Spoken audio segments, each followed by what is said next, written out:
just before we do, I want to show you guys a thing from last week. At the end of last session, which we'll be talking about what happened last session in just a moment, I received some fan art for Voices of the Mountain.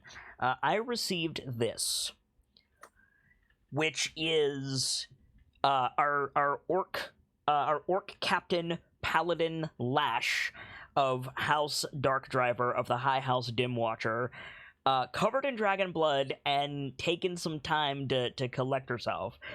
This was submitted by one of my channel artists who happens to play Lash, Sibs143, in a fit of inspiration, sent this in to me, and I got permission to show it to you guys. It is something truly special. I love getting fan art for my work.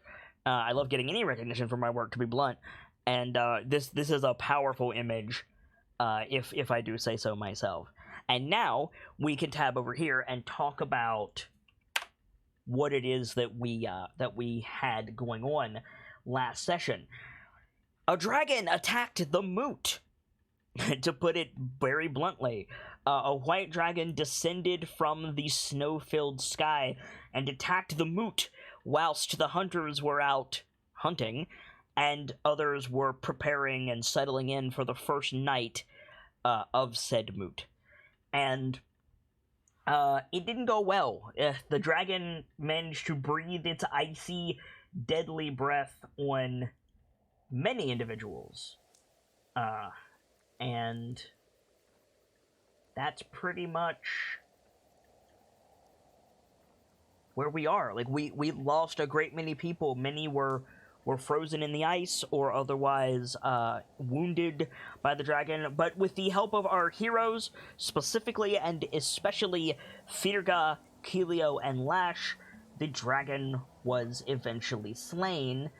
And, well, it's business as usual, except it's not, unfortunately. We have to carry on. We have to see to the wounded. We have to see to the celebrations that were scheduled. We have to see to the dead. And we have to pick up the pieces when a child of Tiamat decides to disrupt things. It was rough. And that's pretty much what happened last episode. And so, tonight, consider this a disclaimer, chat.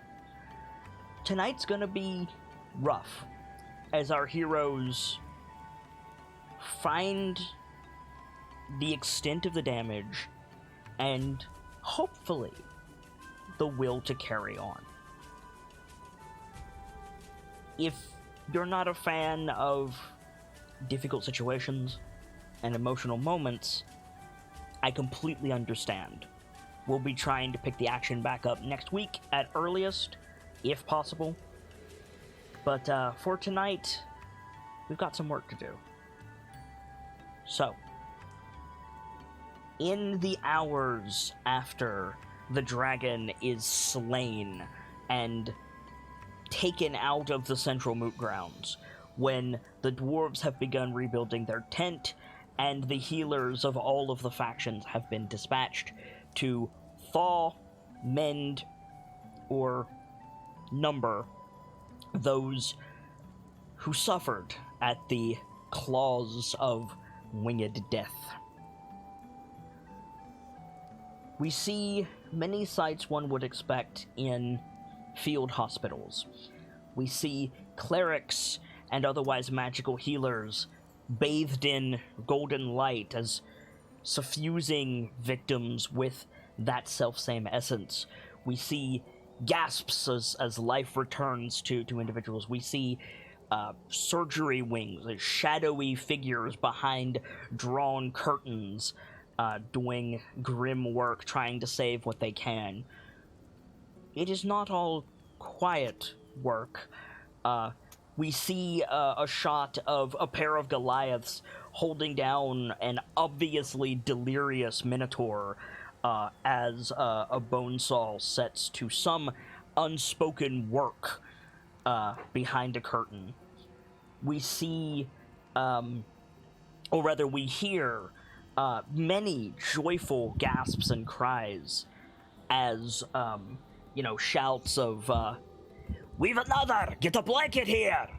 As people try to warm them up. Nightfall, what in the heckin' is your echo? I'm sorry? You're echoing. It sounds like there's thunder rolling outside. It's because you were typing. Oh, well, mute when you type, please. Sorry about that.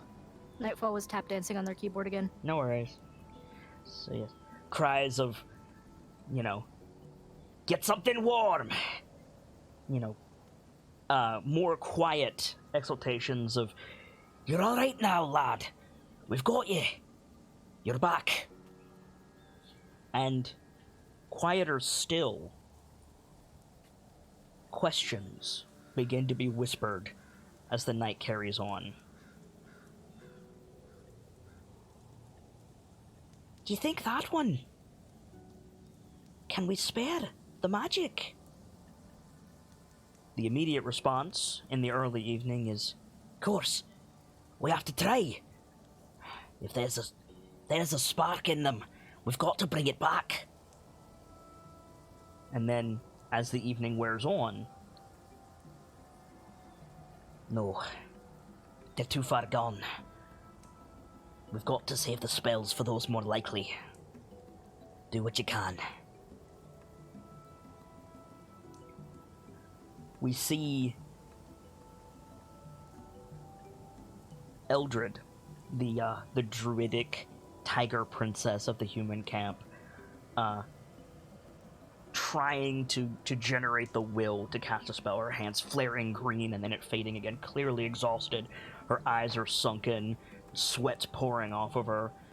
There's a nameless individual on a stretcher in front of her, just trying to muster the will for the spell. She can't do it. She's obviously getting frustrated, and one of the Gauntlgrim battle clerics comes up to her. "I don't think you'll get another one. No matter how strong your will is, girl. Sit, rest yourself. We've got more." As another cleric comes over to do what Eldred could not. We see Breaking Dawn, using the last of his surgery kits to patch up a wounded orc. Also clearly exhausted. We'll catch up with Breaking Dawn in a little bit. And the scene fades as we see these healers in their grim work and the night stretching on. And it's replaced by a new scene. We see the Kandatragar, the counselor, Greymaster, in his office, sitting at his desk. He's completely bald on his head. This is a new development. His head has been shaved. You can see nicks and cuts along his scalp that have been wiped but not tended. His hat sits kind of foolishly on the middle now that his hair is gone. We see a pile of rune stones sitting on his desk, glowing faintly as he's penning something to parchment. We get the writing montage as the various and sundry faces of the Kandatragar overlap each other as he's writing something, and gets frustrated, throws it in the fire, pulls out another piece of parchment, writes something else. Again, frustrated, again, we see him pacing about trying to find the words. And eventually the montage fades and there's a knock at the door. And he stops and he sighs, puts a tired hand to his brow. "Come!" And the door opens and Sergeant Orbraids, the collar guard, the leader of the military presence here at the Moot, steps in. Her hair also shaved. Not bald, like the Kandatragar, but her ornate, jewel-encrusted braids gone. And instead, the jewels now adorn her neck on a string, some of which with the locks of hair still attached. She comes in, she says, "I gathered the champions like you asked, sir." And he nods. "Good. I'll be along. Are they waiting for me?" "Aye, sir. Right. He rolls up the parchment that he's working on, looks at his signet ring. It's got wax on it. Puts the scroll on his belt, pushes himself off the chair. Can I get you a drink, sir? No. Not yet, Sergeant. Thank you. And the two of them depart the office, make their way across the moot grounds. Most of the soldiers and the healers and the doctors, they don't look up from their work as the counselor passes. A stark contrast from the first time we saw the conductor and his color guard move through the camp with everyone saluting and cheering. They make their way to the champions' barracks, and the sergeant moves in first, opening the door, and we see fewer champions than the last time. Before there were 13, including our illustrious Firga, and now there are 9. Most are grim, in prayer or comforting one another as best they can. Many are drinking. What do we see Firga doing right when the door opens?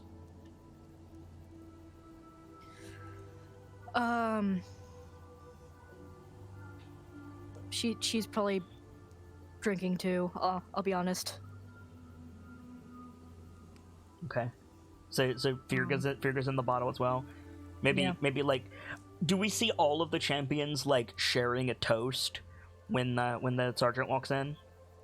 Yeah, I think so. Okay, yes, everybody's got the little like stone like sake bowls type thing. It's full of, dark, dwarven spirit. And I think it's Driga, because of course it's Driga. She says, like, they won't be forgotten. And everybody, like, raises the bowl and sips as the door opens. Immediately the mood is shattered. And I'm changing it up, Gracie. I'm doing the one above, not the one that I told you. Ah. So the sergeant says, "And we're on! Aye, sir. Carry on! Aye, sir. Stand ready! Always ready. Stand strong!" Stone strong. Everybody lines up with big, obvious gaps where the missing champion should be. And we see some of the champions like awkwardly moving to tighten ranks as the conductor guard walks in. And immediately he loses all of his bravado. And the first thing out of his mouth is, "So few!" He immediately closes his mouth and looks down, bows his shoulders. "Forgive me, champions, that was unworthy of my station. I thought that at least the dragon's grip would not be seen here.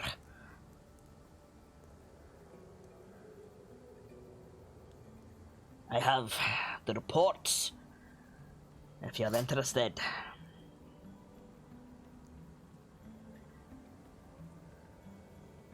I have the list of the fallen.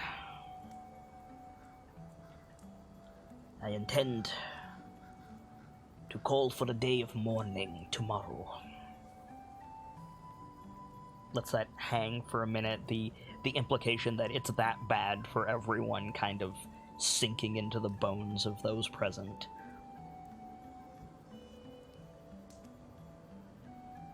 Your kin will be informed. I've already sent word to Gauntlegrim, and we will be sending a contingent of the phalanx with the honored dead to be interred with full honors.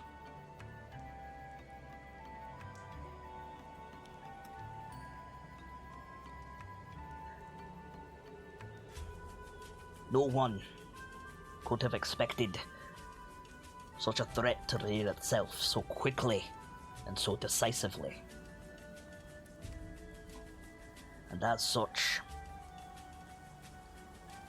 I want to commend you all for the work that you've done. But also, and more importantly,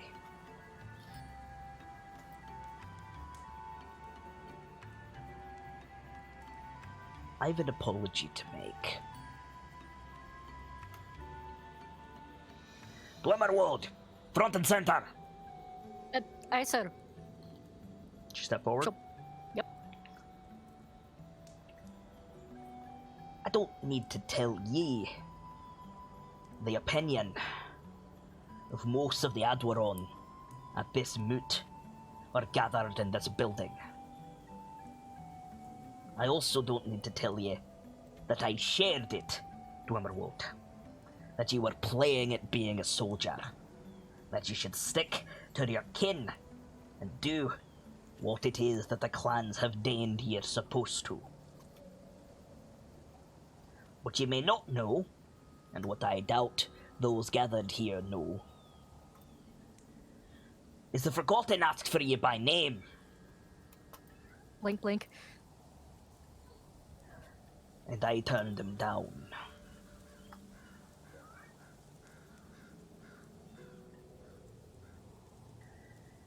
It is the understanding of my office as Kandatragar and of Gottelgrim that you were informed, champion or no, that if you did not perform well at this moot, your clan would suffer. Is this so? Yes, sir. Allow me to put your fears to rest, Dwimmerwold. I will, personally, speak of your valor, and of the work that you have done. I will argue in court on your behalf that you are raised to the soldier caste, and these truly are your kin. You can see the visible relief in her shoulders. Furthermore, I've been informed that not everyone in Clan Dwimmerwood supported your decision here. Is that so? Aye, sir.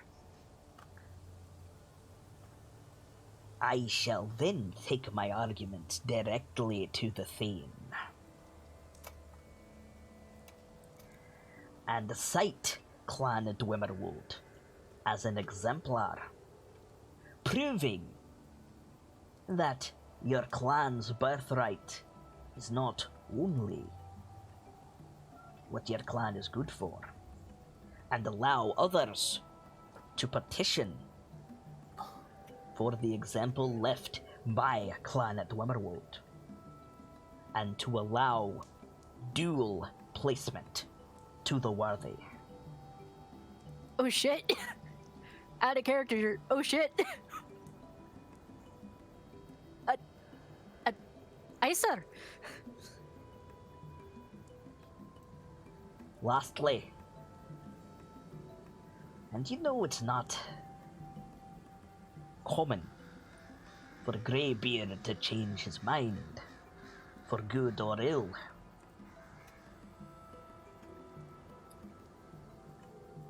And he turns away from you to address the other champions. He says, when the dragon attacked, there wasn't time to mount a proper defense. Sergeant Orbraid was elsewhere, and the only champion nearby was Firga Dwimmerwood, the pretender. Yet, Champion Dwimmerwood showed uncommon valor,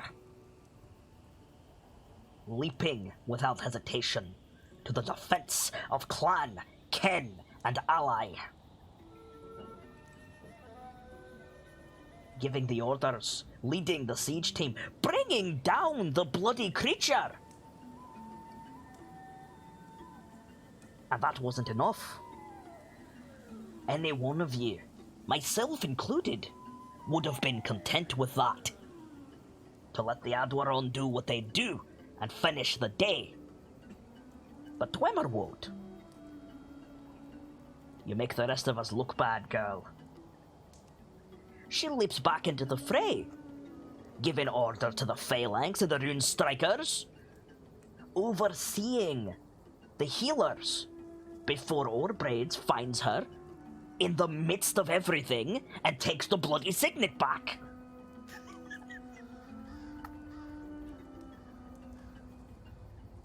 Gottogrim owes you a debt, champion.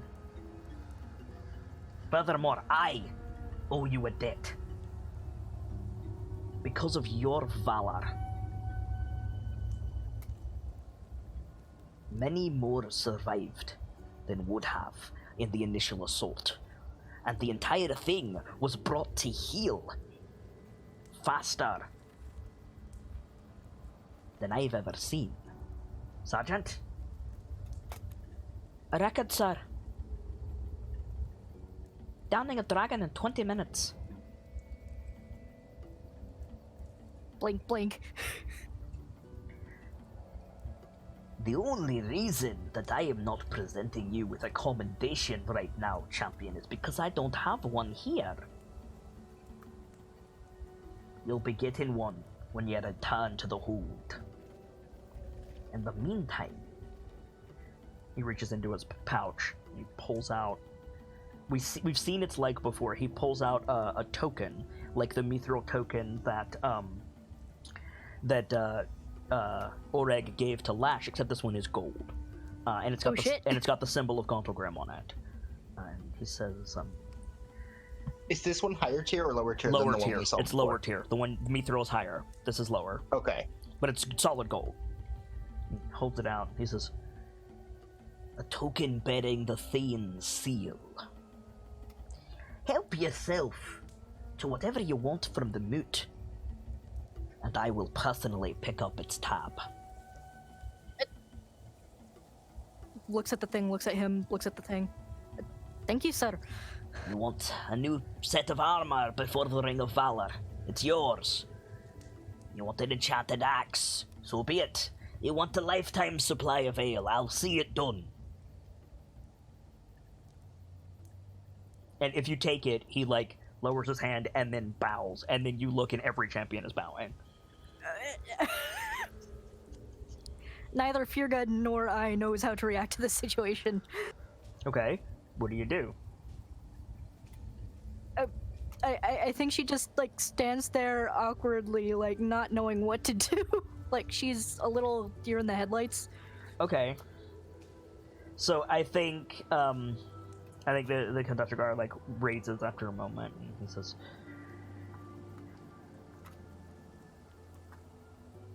"I do have one more piece of news for you, Dwemerwold. If you'll come with me, just off to the side here." I sort of... He steps over to the side with you as the sergeant is bringing the rest of them to order, and he lowers his voice and he says, "I wanted you to hear it from me, champion. I understand your kin was here for the phalanx." Oh no.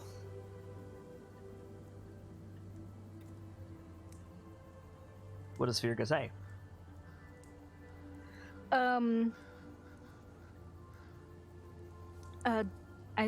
I Sutter, my brother. Aye. Her face is already dropping, oh no, what's he gonna say? He's with the healers now, champion. He's in for a rough night. It's a bit touch at the moment, but he's alive. She nods, I sir, thank you. The rest of the champions I'm going to assign duty. There's a great deal to do. But you've more than earned your rest, if you want it.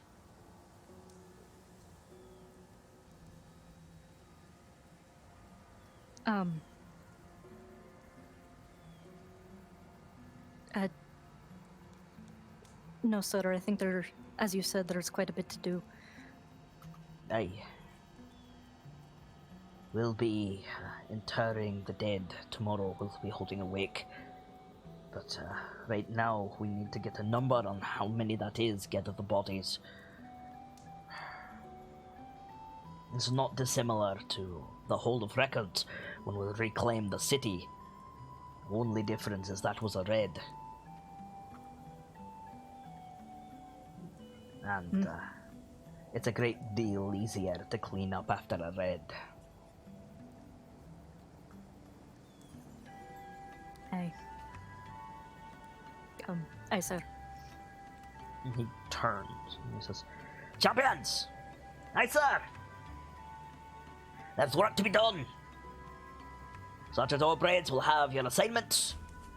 There's healers that need tending, food to be cooked, numbers to be counted. Make yourselves useful! Aye, sir! Aye, sir. He turns, and as he leaves, we fade out on that scene. Oh, shoot. Sorry, what? I was just hoping to catch him just at the very end there. Okay, go ahead. Permission to speak freely, sir. The conductor guard looks at the sergeant, and the sergeant looks back at the conductor guard and nods. I think you've earned the right to give the conductor guard an earful, champion.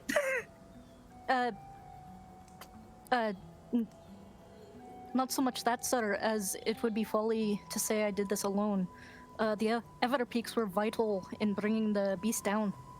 Nevertheless, champion, you're the one who had the signet, and you're the one of lowest rank. I agree. The Everpeaks are of equal valor, as are all the champions here, but you are the one deserving of my apology. Hey, sir. That's all I wanted to say, sir. He turns and we fade out on that scene. And I think we fade in on Breaking Dawn, like exhausted Breaking Dawn. And you're like using the last of your you're using the last of your healer's kits, right? Mm-hmm. You're like completely tapped out of spells, you're exhausted. I think you like turn away on your last patient, like the night's wearing on, and you've used up all of your resources, like you need to sit down. Where is Dawn's mind right about now? I think he's trying to find a way out of the situation that he's just put Hallowstone in. He doesn't know about that yet. You have not seen another tour since you started healing. Right. But follow me on this. Okay. Dawn was fast-tracked into position. Right. From a raid. Right. So already Hallowstone was in a bad spot because of one attack. Okay. And now a dragon's attacked and everyone's talking about how awful it is and how many have been taken or whatever. And I think it's something that's like weighing on his mind, whether or not he knows that Hallowstone has faced losses. He's preparing for that. Okay, fair, valid, completely valid. So your thoughts are of your kin. Mm-hmm. Okay. I think so. Maybe you like walk away from the like triage area, because you're tapped anyway. Like you've got to like you give the like you let somebody know that you're like I don't have any more. I need to rest, and then you like walk away a bit. I think as soon as you're away from the like doctors only section, right? Mm-hmm. You see Shaking Ice. And Shaking Ice is in a bad way. He is exhibiting all of the behaviors of, like, an upset bull. So he's got, like, the whale eye going. He's, like, you know, steaming like a train engine out of his nose. he's like stomping at the ground, like he is not okay.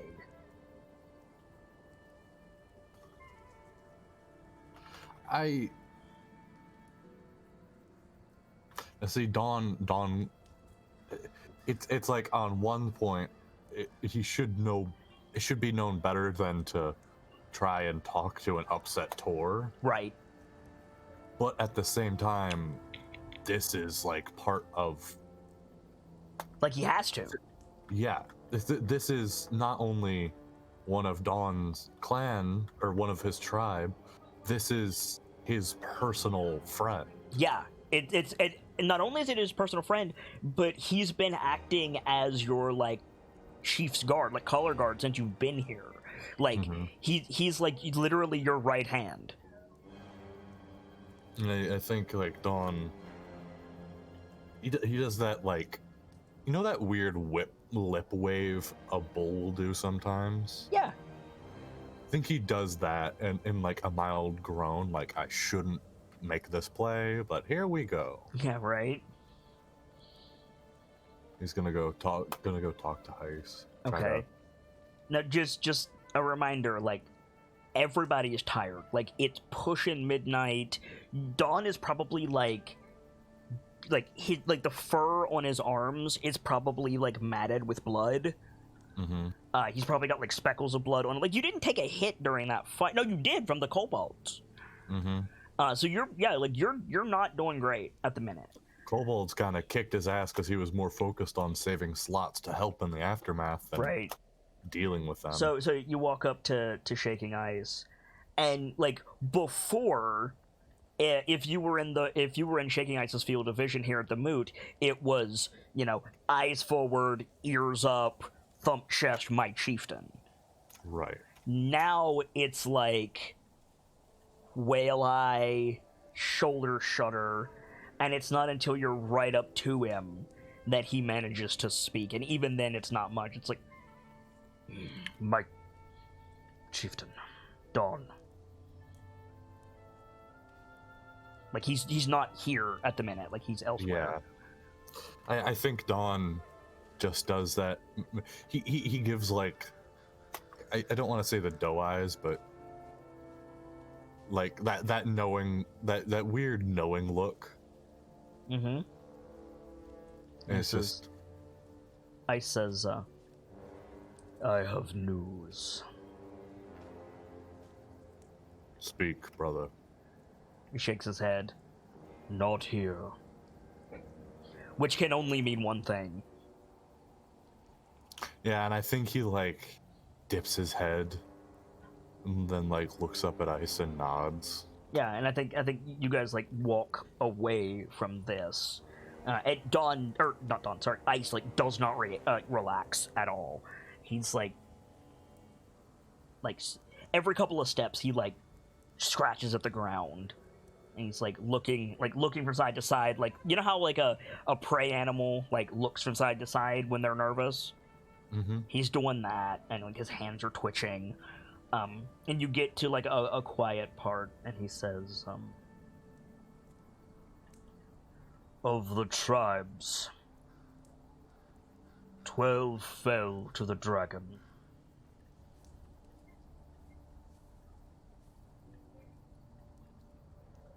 4 from the Iron Horn. Which is good.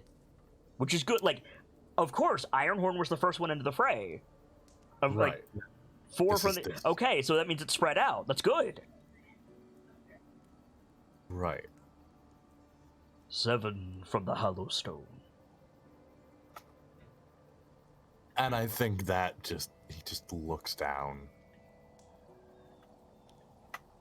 And 1 from... excuse me. And 1 from the Wave Runner.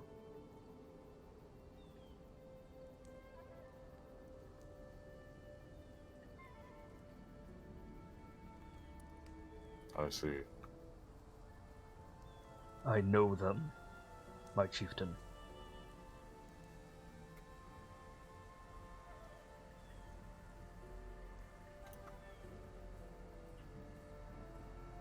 But he's gonna wait for you to ask him. Right. think Dawn's mostly trying to collect his thoughts. Mm-hmm. Because, like, this is... In my mind, for Dawn, this is where the stone starts cracking. Yeah, right, absolutely. This is the foundation losing strength. And he's trying to collect himself before those cracks can show. Right. I mean, there's a mechanism for this. Make a charisma saving throw.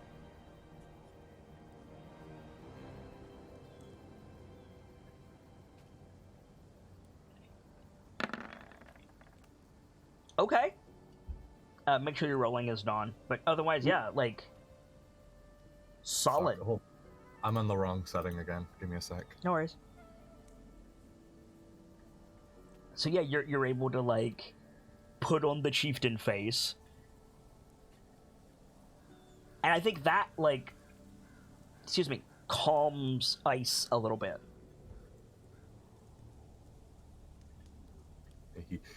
He pulls the mask up. Ooh. Howling wolf, cloudless sky, tracks in mud, sliding stone. He hesitates. Fallen snow. Rolling thunder, and distant rain. Fallen snow is Shaking Ice's mate.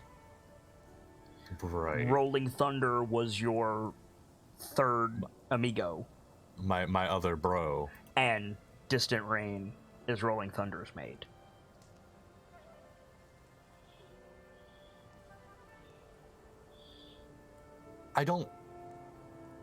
Okay, with the significance of that situation, I don't think Dawn can very easily hold together. Right. Because that's being told, your best friend's dead, his wife's dead, my wife's dead, tons of people that you know and love are dead. Yeah. And that's not even counting all the people we lost in the raid. Right. Yeah, your tribe was already at half.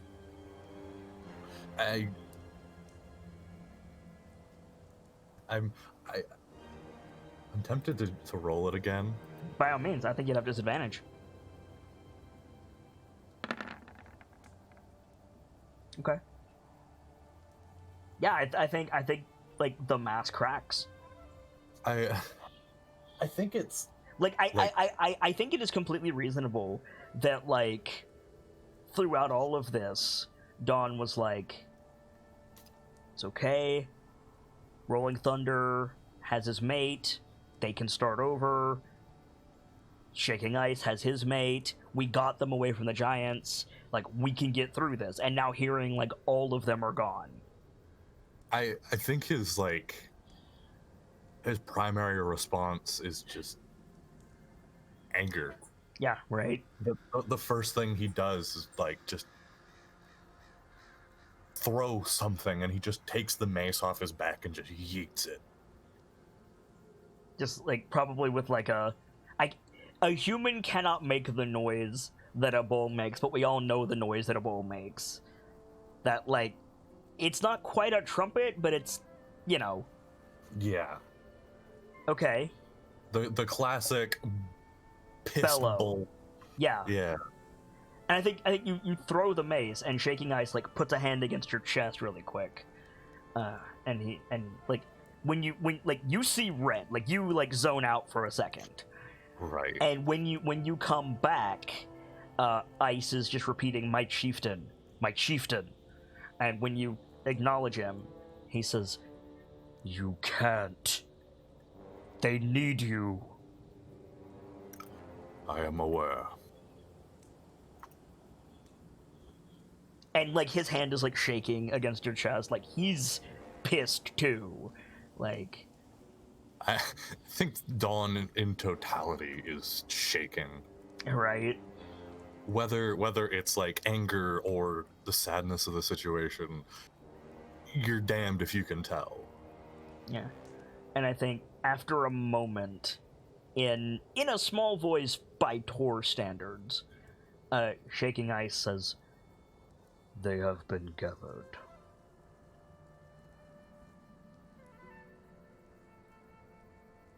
We have not been here long, but I have learned from the other peoples.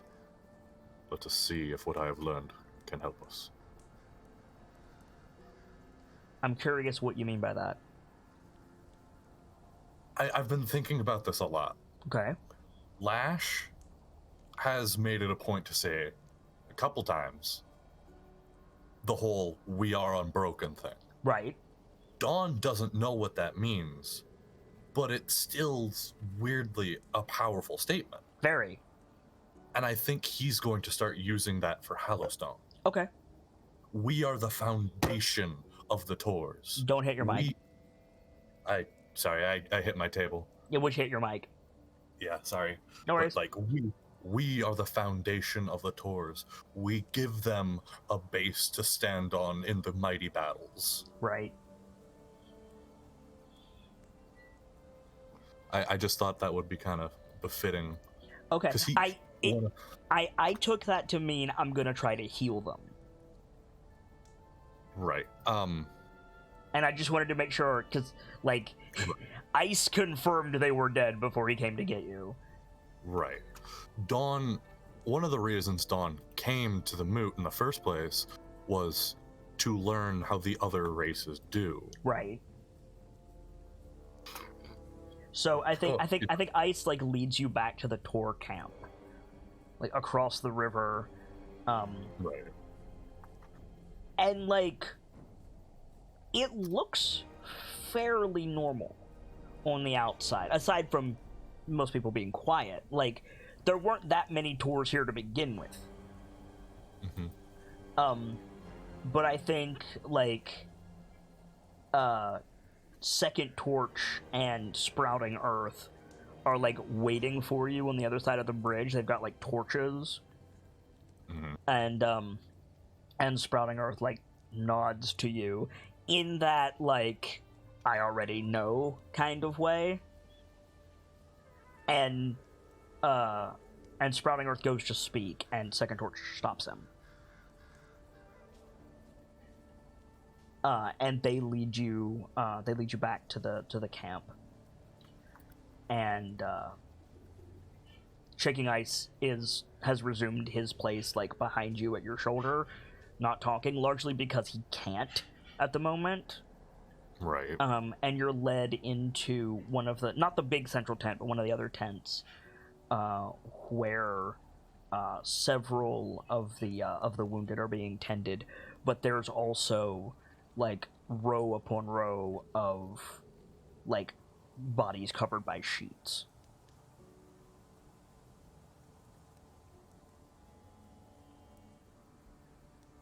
And at this point, Second Torch says, "There is no rush breaking dawn. But," and he turns and he looks toward the central tent, and he says, "the chieftains will be brought to order."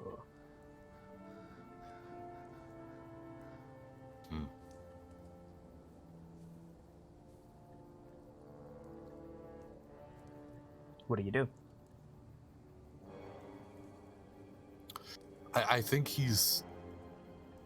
I honestly think Dawn's kind of lost in the moment. Okay.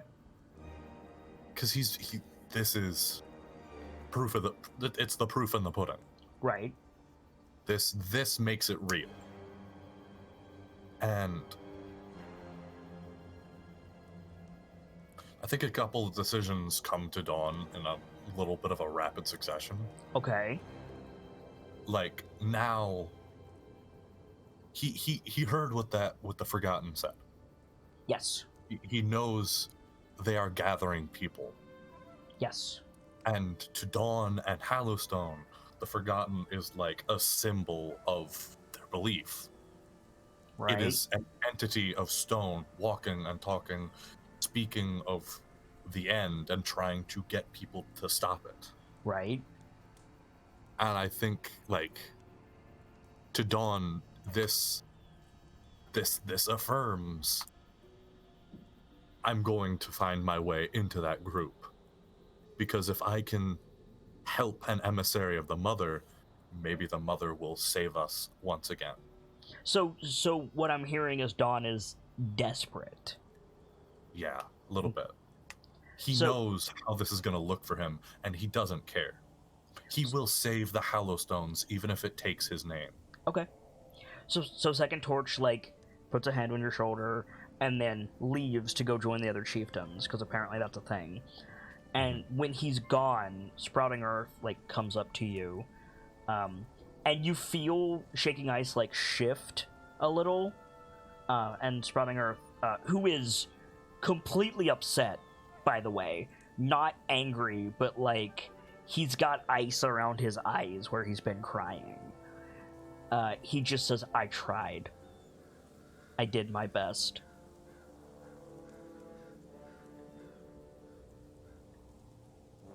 We all did. There is always more that could have been done, but there is always so much that keeps us from it. He nods. And you see him, like, look over at the rows of sheeted bodies. And then I think he also walks away. And I think when you're alone, Ice says, to get your attention, he says, Dawn.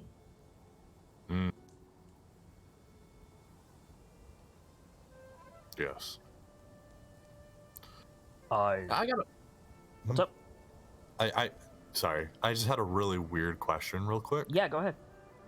If a chieftain steps away from the clan, Mm-hmm.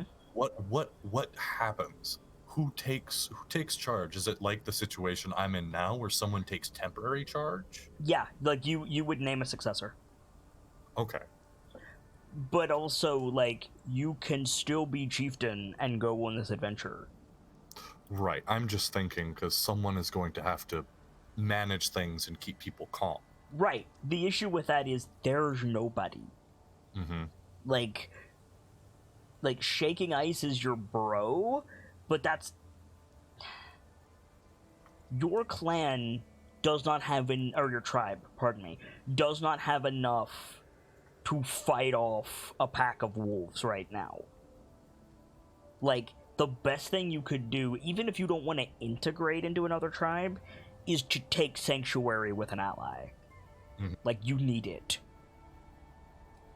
But I think Ice, like, he says Dawn, and you look at him and say, what? And he says, I do not blame you. And you hold a hand up before you say anything. He says, but you gave the order.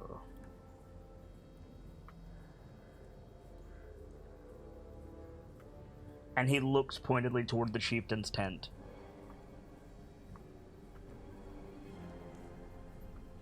Yeah, I think Dawn just he like turns back to the bodies for a moment. I think he does this like small like head nod and starts walking towards the tent. Okay. And I think we're gonna fade out on that for a bit. Because we had a tour council last episode. Mm-hmm. And I think in its place, we jump over to our buddy Runyak.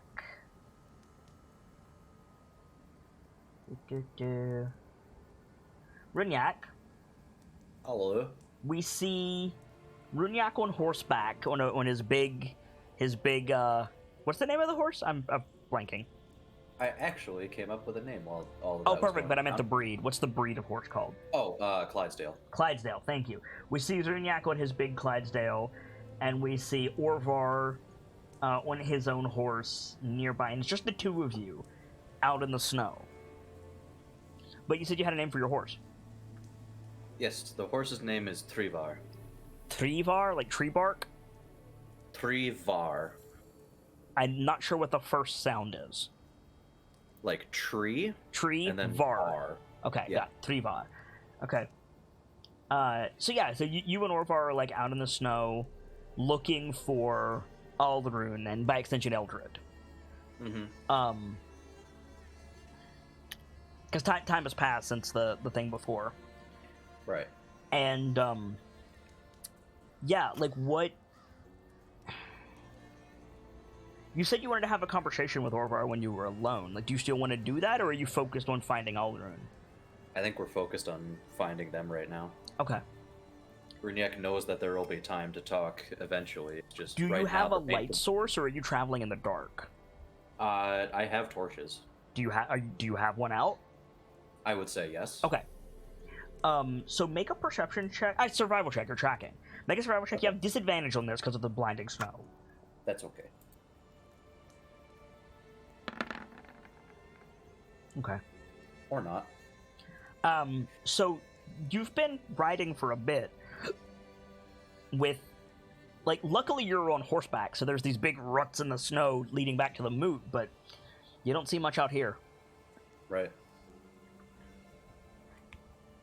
I think Orvar is not too far, like, off to the side or No, behind Orvar him. is within like speaking distance.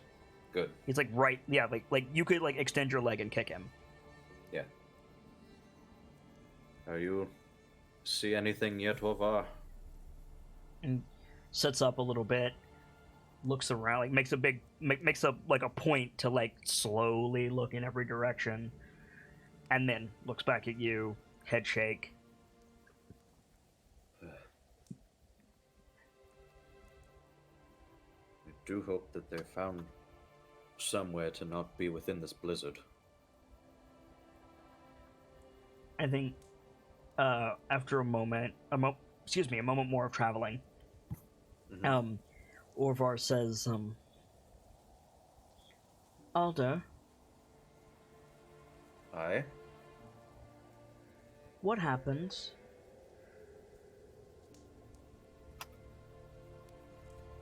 What do you mean? after the pyres? Where do they go?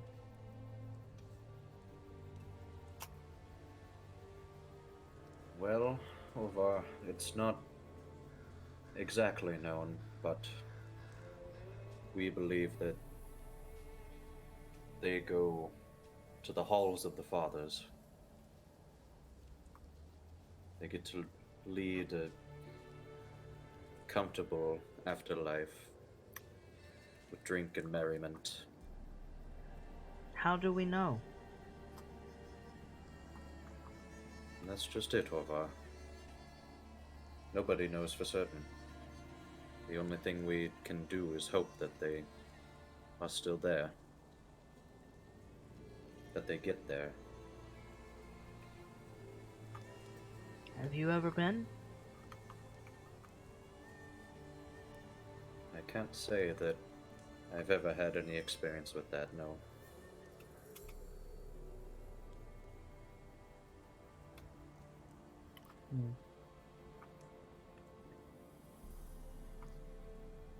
Do you think they'll be happy?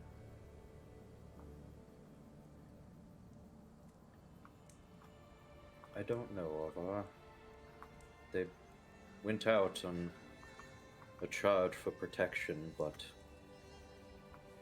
sometimes it's not the easiest to know that you've gone down in battle. Is it warm?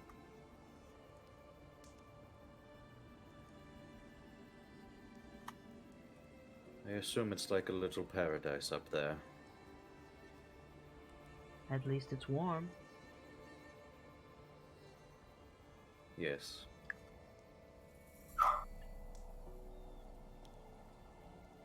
And we'll get to be warm soon enough. We just need to find Alrun. And Eldred. Nods. And he looks around again. And then he gives a little, like, inhale of breath and he points. And he says, Light! How far? A league? It's as good a start as any. And I think he's gonna... He's gonna do the thing to make his horse go just faster. Yeah, and Orvar keeps pace with you, and you ride for a bit. The scene changes, and then all at once, like Orvar keeps looking in that direction. You don't see anything, and you start to see like an orange glow in the snow, like far in the distance. And all at once, Orvar like pulls his horse up in front of yours, like forces you to stop, and he says, "Wait!" Whoa.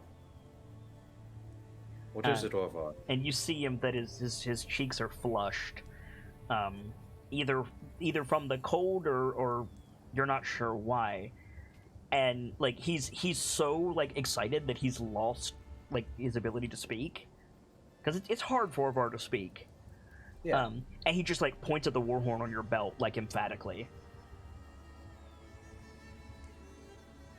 Right. That would be a good idea. I think pulls the war horn off with his free hand and just blows. Yeah, into so it. you blow at this big echoing just through the snow, right?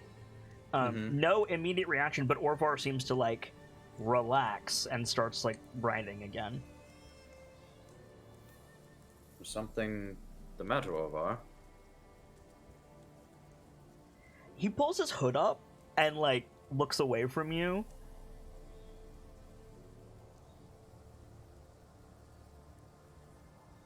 Are you all right, son? Fine, Elder. I think, just sort of brushing that off, because tonight has been tough for Orvar. Yeah, it's been rough for Dubois. So you ride up, and there's this cave. It seems to be a natural cave, just like a natural hillside that's then caved in and then been cleared out over time. Outside there's 5 horses. You noticed there were horses missing back at camp. There's 5 horses. You see Pyrelight, and standing at the mouth of the cave is Alrune. He's got his axe out, he's got a shield in his hand, but he's shirtless and he's not wearing shoes. He's just got a pair of pants on. And he's like looks out, and like as you guys come up with the torches, you see Eldred step into view behind him, and she's got like a blanket around herself. All right. And then you like ride in. And when Eldred sees that it's you, like she immediately like ducks back into the cave, like, oh shit. Uh-oh. I think getting off his horse, but guiding it towards the mouth of the cave until he can more clearly see Alrune. And Right. then it's just, well, Alrun's got like several like red scratch marks on his chest and shoulders. are you all right, Alrune? Not sure how to answer that, Alder. It's cold. It's been a difficult night. He glances behind him, and then like moves to block the cave entrance a little bit more. I'm just gonna try to peer up above him, because, the height Yeah, difference. you're on a fucking horse.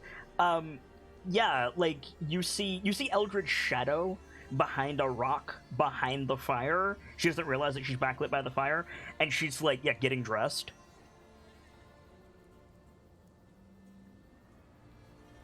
Right. I won't ask too many prying questions, but are you all right?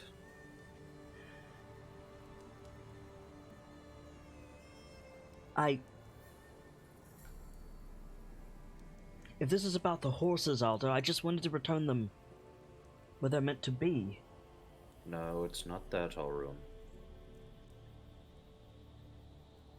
I was told that you took off. After what happened tonight, I don't blame you. It's Brenya, Alder.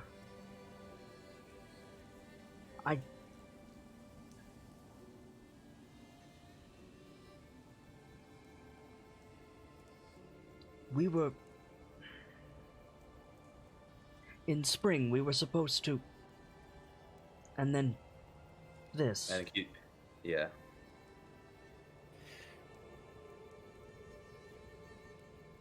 terribly sorry. I guess I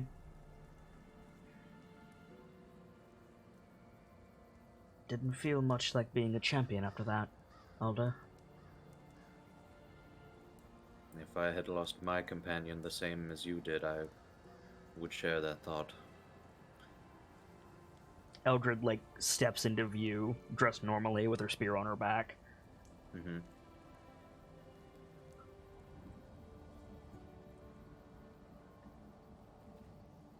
Right. Well, I wanted to come out and make sure that you and, by extension, Eldred, came after you, were doing okay. I'm fine, No. Alder. Good. Bit tired. Wanted to make sure you weren't caught up in this blizzard. Is it going to stop soon? It snowed since we got here. It snowed since we left. It's going to snow for quite a while. I'm not sure when it will stop, but hopefully it will soon enough. Or at least die down.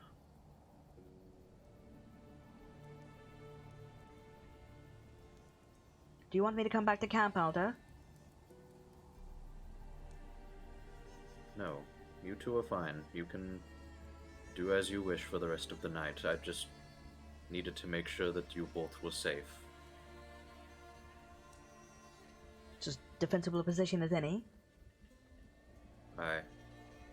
I'll be back by Good. morning. Alrun shakes his head. I don't think I'm coming back, Alder. You can take the horses, if you like, but I'd like to keep Brynja's and my own. And you're welcome to do so. The others... I swear, Alder, they're just the ones of the... fallen. Brynjak's gonna hold up a hand. I know. Alrun, I Yes. want you to make me a promise. Yes, Alder. I already had a suspicion that you would not come back with us. Now this has been set in stone. I need you to promise me that no matter what else happens, that you live your life to the fullest. I think he glances at Eldred, who nods at him. Not in the... You have seen, like, someone's partner, like, nod at them, like, I'm with you. This isn't that. This is agreeing with you. Mm-hmm. And he was looking at her for that, like, the support that he would have gotten from Brynja. And she's not giving it to him. And he sighs. And he says,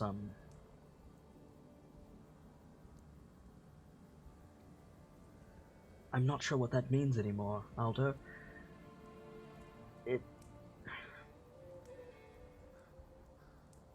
We're strong. And he says the, like, Rehegic word for champions. Mm-hmm. And he says, and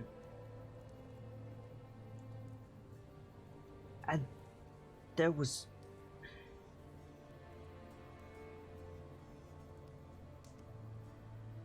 I got tricked by a thrice-damned halfling.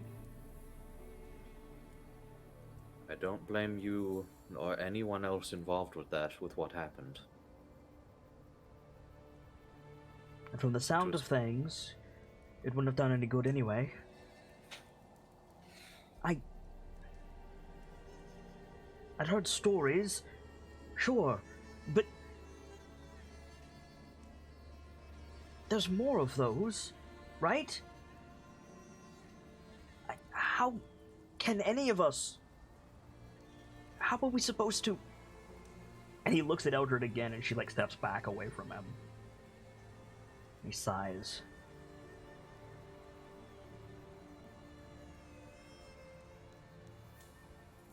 Well, the only answer I can really give you is We don't know quite how to deal with them. We only know how to survive them.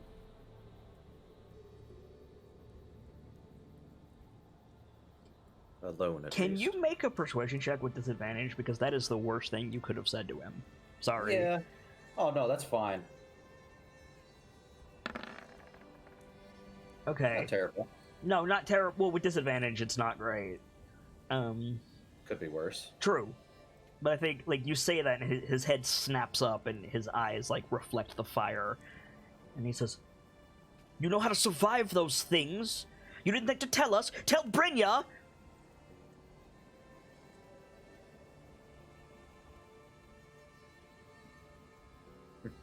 I think Bruniac's head dips down for a minute before coming back up. I thought that you all would have known. I learned that you all don't know the things that I know. And I shouldn't have just made that assumption. If I would have known better, if I were a better alder. I think he says the Rick Hedrick word for traitor. Like, to himself.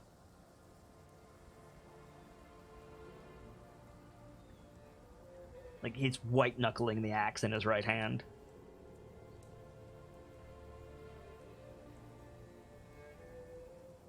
My family's gone before it started because of you. Because of your assumptions.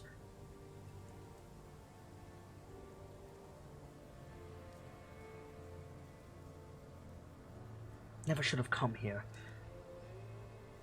What good are these dwarves anyway?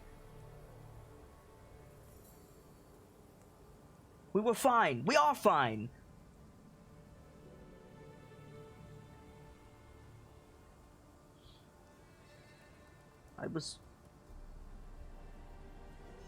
We had a place, a bit of land. When spring came, I could gather lumber, build a home. There's no bloody point now.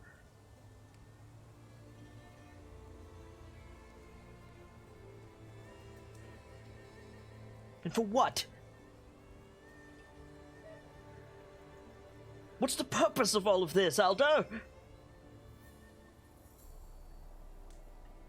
I think just deep inhale, deep exhale, making a point to show the steaming. There is something coming that nobody on their own would be able to survive. Yarund Elkar entrusted me with trying to persuade the peoples of the North to help protect the North. From what?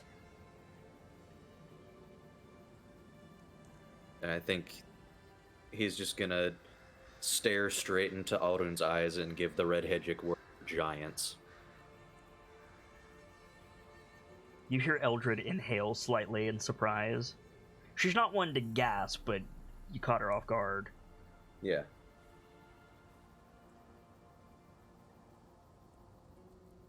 It wasn't a giant that took Brynja from me. It was you. And that halfling.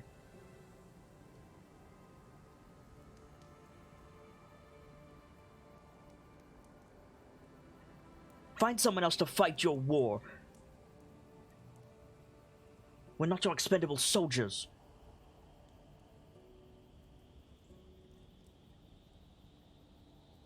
Is that how you see us?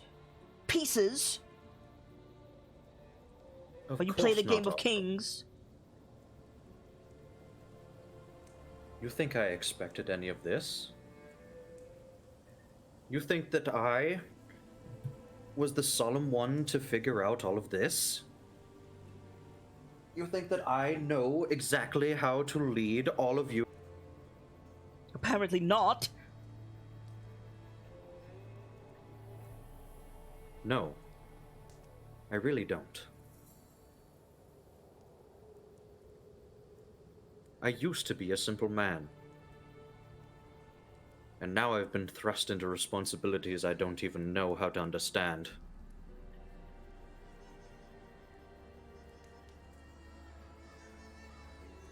Well, You think figure I it out. wanted it? People are dying. You think I don't know that, Alrune? You think I don't want this to change? You think I want anyone to die? You have a home to return to. The tribe of the bear is dying. It was up to me and my kin to bring it back. Brynja would have helped with that, and now she's gone.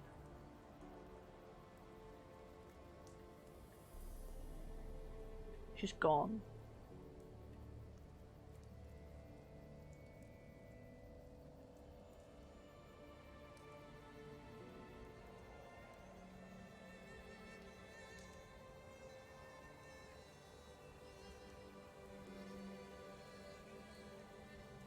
I don't have any more anger, Alda. I'm tired. Then rest. You'll need strength for whatever happens. Strength for what? He looks at the axe in his hand, and he just drops it.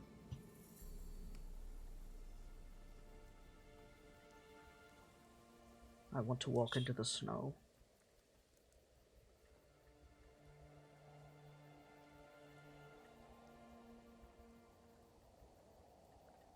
I can't tell you what you can and can't do. I can only suggest that you don't. Things seem dark now. They're going to be for a while. But we'll find strength. Be it here or wherever it'll be that you call home.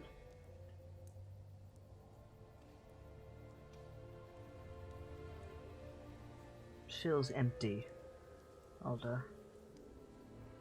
Doesn't feel like what you're saying means anything. Yesterday, I would have called you Chief.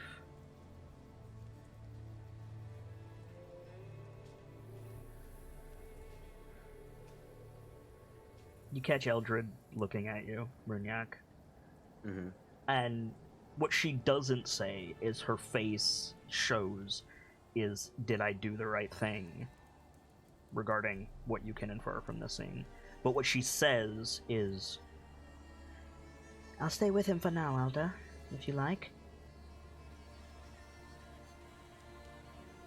He's just gonna give a head nod to Eldred in both acknowledging that and saying, I believe you did the right thing.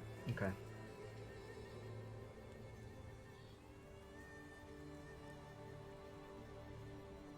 Come on, Ovar. We have to go back now. Yes, Alda. You turn and start to ride away. You get mostly out of sight before you hear, like, the same, like, primal scream that Sigwolf let out from behind you.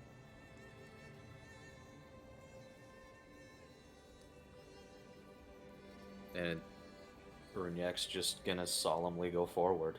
Okay.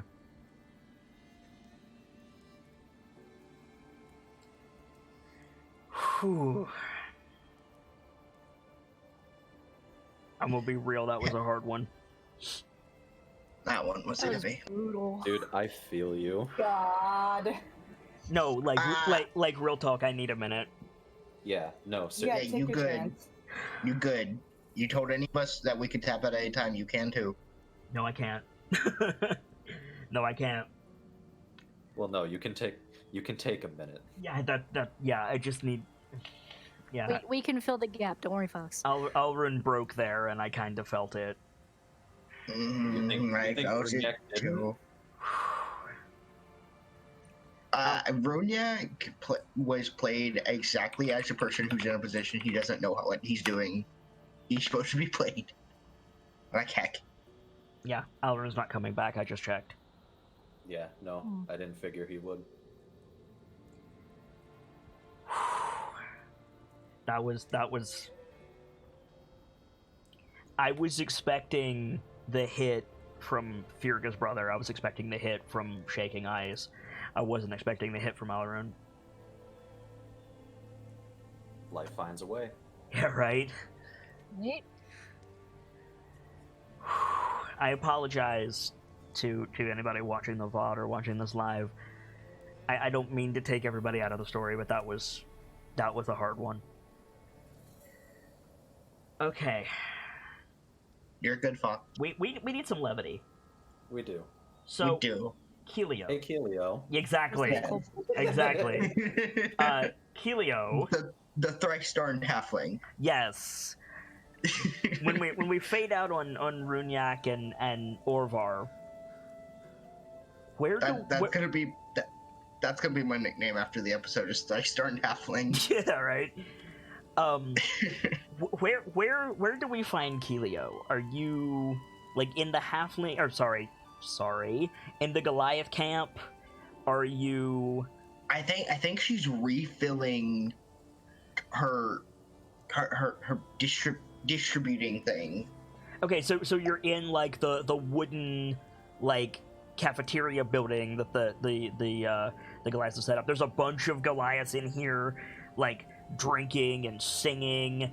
It's a very lively affair in the Goliath camp. Not in the sense of, oh yeah, all these other people are dead, but in the sense of like, this is how Goliaths remember. Like they remember the great feats and heroes. And there's a bunch of people like practicing songs that are being written in here. As you come in from the back with your big like iron soup pot and a bunch of bowls, you set the tray down. And yeah, your Amma has this like gigantic kettle that she's like filling up your pot again with as you grab some more bowls. Yeah. And I think I'm actually making several trips in and out. I think like we've like rigged up a sled like cart okay. that we're just reloading. Okay. So you're just taking hot soup around to everyone. Mm-hmm.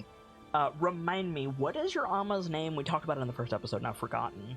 I think I have it in my notes. I know I have this in my notes. Give me just a second. Thola. Yes. Because I remember it was the last name on your list. Mm-hmm. I'm gonna make another note that's mom. Yeah. Amma. How do you spell that? A-M-A. Okay. And yeah, so she's like, she's not old, but she's an older Goliath. She's wearing like a brown apron, which is covered in like flour and soup broth at this point. She's sweating because there's a bunch of like heat in this little room, and she's like, yeah, she's feeding anybody who comes by, and also making like you were given standing orders like, take food around, like these people were frozen, they need to be warmed up, the doctors are gonna forget to eat, like you've been in this, like maybe not to this degree, but like you've been here before, like hell, the last time the flu came through you were in this position, like, yeah, this is not new, right? So it's just greater degree. So as she's filling up one of your pots, she like wipes her brow with a dishcloth and she says, is it bad, Jara? It's bad. It's quite bad. Not as bad as it could be. Kin? I think she shakes her head. No, most of the Goliaths got out of that pretty okay. Yeah, she shakes her head. A relief, at least. She nods. The orcs and the humans and the dwarves were hit pretty hard. She nods. Continues filling up your pot. And she gestures with her ladle, like out the little like serving window into the main like eating hall. She says, "The Scalds have been at it for hours.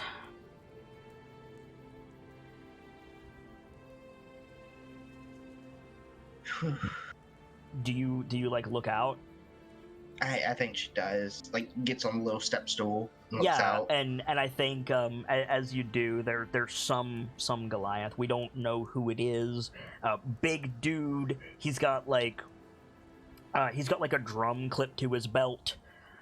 He's like sitting on the stage, and he looks up from a parchment that he's writing on, and he holds it up, and everybody else like stops writing and looks at him, and he says, "I've got something here." And they nod. Was dragon's ire versus valor's fire. We fought back winged death.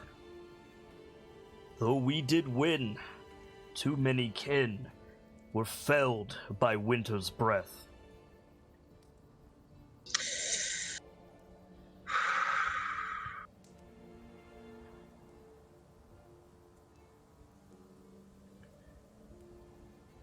There's going to be a saga about this. At least one. She nods. Any about the fireball that hit the dragon midair? Several. Do you know who shot it? A dwarf, if I recall. Firga was her name. You know her? She says I as an affirmative. She grabs stops filling up the pot, grabs a little like wicker basket, lines it with like terry cloth, and starts like putting like little pastries in it. And she slides it over to you, and she says, "Take her this, Jar. She saved many lives." She nods. Yes, Alma. Do you know where she is? Nettie. I'm not certain, but I can ask around. And she The like soup takes reaches priority, over and though. like smooths your hair. She says, "You'll find her." She nods. Thank you, Alma. Finishes filling up the pot, puts a lid on it, locks it, holds it out to you. Careful now, it's full. Takes it. She nods and like distributes her stance. Yep. Takes the She'll be pot, able to carry this takes thing. it outside to the sled, which probably has like stone cloth tied to it. You set Yes, it does. set the pot on there, set the basket on there. Stoneclaw like gets up from a laying position, like, okay, time to go. And yeah, where do you go? What do you do? I think the first place Kilio goes is towards the orcs. Okay. Because she saw the huge block of ice from them. I would appreciate it if you didn't go to the orcs before I set the mood in the orc camp, but if you really want to, I will. I just need to pause your thing. Okay. So the next one on my list is humans. Okay. So you make your way into the human camp. As we saw when Runyak was last here, there's a lot of the humans, like, out of sight, but you have keen ears and you can hear, like, various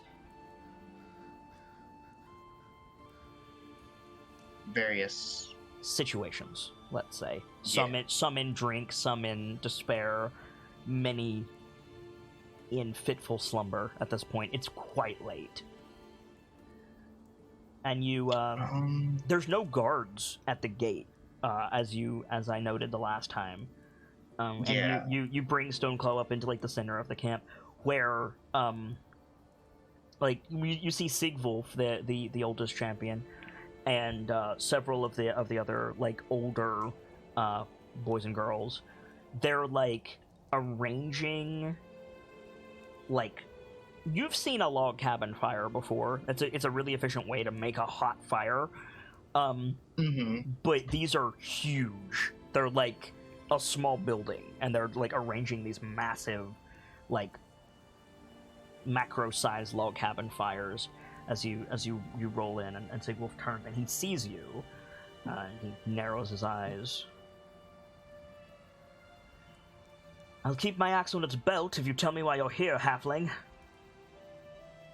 Food for the cold, and for those who have worked themselves to the bone, healing.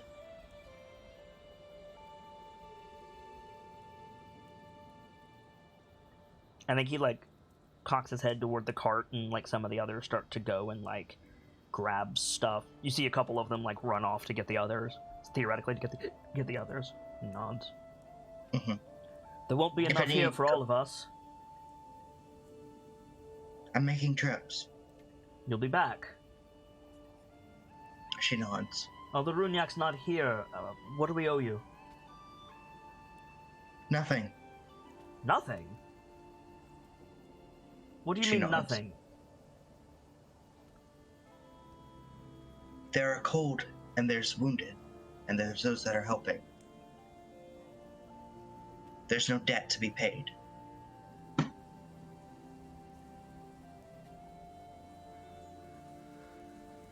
I think after a moment, Sigwolf nods.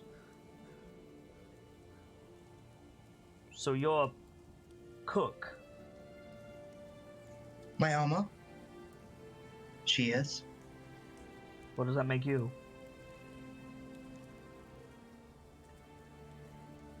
I run it to those who need it.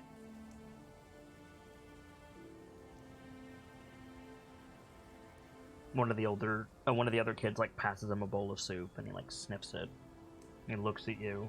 Yeah, she's probably gotten off Stoneclaw and started to help distribute it. Yeah, talking right. while she's working. Yeah, and Sigwolf like cautiously like takes a sip. And you see his eyes like light up for a second, both because he's fucking starving and because halfling cooking. Yeah. And Careful, it's hot. He lowers the bowl. Good is what it is. This is no thin bone broth. This is... Absolutely not. Why? When you're cold, you need actual food. Not a thin soup. She keeps going, Yeah. distributing. Right. You have a line at this point.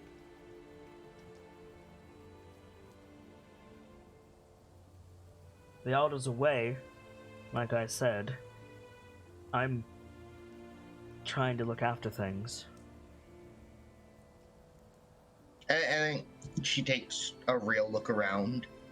It's not in disarray. No, it's not in disarray. Well...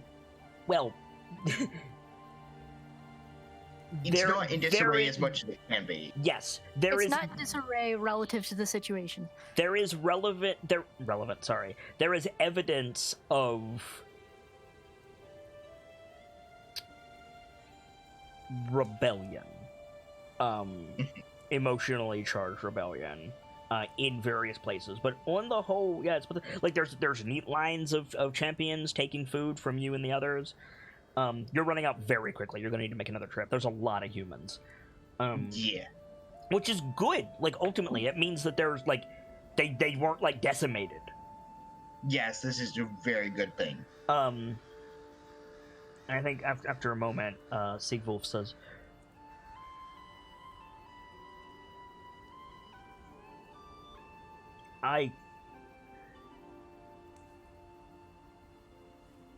This doesn't make up for what you did. I don't expect it to. He looks surprised when you say that. Like he was expecting an argument. He blinks at you, takes another careful sip of the soup, and he says, "You are strange, halfling."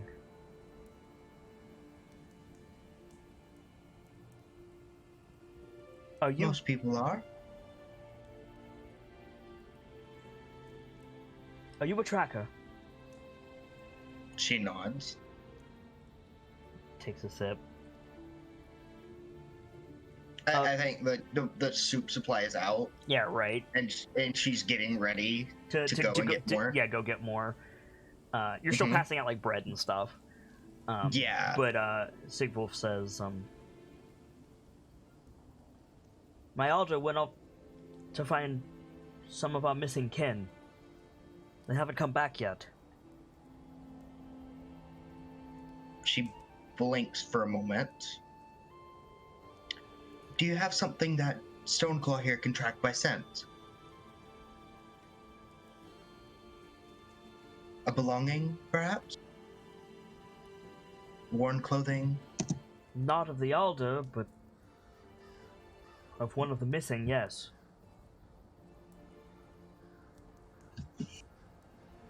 It's the best chance. Whoa, hang on. This kid is wearing my cloak. He certainly that's has something of my right! scent. I forgot that you gave him your cloak. I forgot. I'm sorry. Never mind. So what he actually says is, I do, but I'm loath to give it to you. Understandable. I'm loath to ask for your help. But our two best trackers are Again. gone. And I've seen what you can do with those beasts of yours. I think at first she gives a solemn look at Gone, and then an affirmative nod when he mentions the tracking. Can my What- kin gather the food? Is it permitted? You are more than welcome at the Goliath camp. I see no reason for you not to be. Sigwolf gives you like a slight nod and like a wait gesture, and then he... Everyone! If you've gotten your fill, rest here. There's work to be done if you can spare it. If not, make your way to the Goliath camp. Ask for... And he looks at you like... Who are we looking for? Shino. Sorry? I think she'd give a description of her Alma and the description of the building to go for. Right. Your Alma's name is Tholo Wolfmother, by the way. Yes. Dola Wolfmother. It's Ask great. for Tholo Wolfmother. We'll get some food in us yet. You two, take this sled back there. Yes, Sigwolf. And turns back to you. I'm sorry. I don't forgive you for what you did, but I'm sorry for imposing on you despite it. With our trackers gone, and our elder gone, I don't know where else to turn. She nods. And he slowly, like, takes the cloak off and, like, holds it out to Stoneclaw. And he goes to sniff, try to get a good scent. Do I Yep. have to make a roll? Survival with advantage. Okay, I mean, the wolf needs to make the roll. Correct.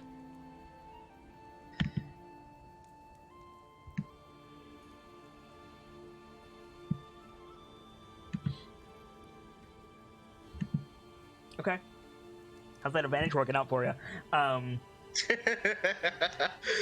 think that's enough though. I think like Stoneclaw like gives you the signal, like I found something.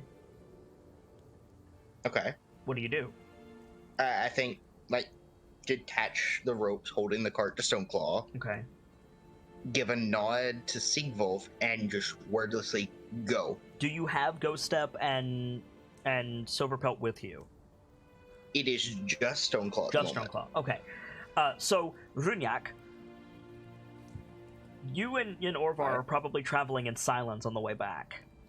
Absolutely. What do you do when a big-ass black dire wolf steps into your torchlight? Sigwolf goes for his bow immediately. You mean Orvar? No, wait, no, Yes, Orvar. Orvar. Sorry, yes, Orvar goes for... Sigwolf doesn't have a bow. Yes, Orvar. I think Runyak would also read. Well, I think he'd reach for his axe because he still has to hold out the torch. Okay. I think upon seeing them, it turns to its side, and there's Kilio. Okay, yeah, so you see the halfling from before, like, standing at the edge of your torchlight. Good gods, Wolfwalker, you scared us. Wolf Sigwolf Walker? said you... Sigwolf said you went missing. No, not missing. We went to go and find some who were. I think Did you find them? In Rick Hedgick, Orvar says it's been a while. Runyak just gives a nod. Did he send you for us? He Did he send him for me for just Runyak or Yes, he said I need the elder and I don't know where he is and the trackers are gone, so I don't know who to send. Okay. And so I think she nods to did he send for us? And I think she follows with, did you find who you were looking for? I think he's gonna give a glance back at Orvar. Orvar is entranced by the halfling sitting on a wolf. And then turn back to Kilio. Yes, we did. Then where are they? That's the thing. Raises a brow, illuminated by the torchlight. The one that you've met, Eldred, the saber cat shifter, She nods. and Arun, one of our champions. They're out there. Mhm. You know Alrun. Sigwolf said his name in front of you. Yeah. Well, Arun. Do I remember that he was one of Yes. those who? Mhm. Yeah. You know Okay, exactly 4 human names out of all of the humans here. You know Runyak, Eldred, Sigwolf, and Alrun. So of course, yeah. Yeah. Do I know that this person with Runyak is the one I was told to look for? No.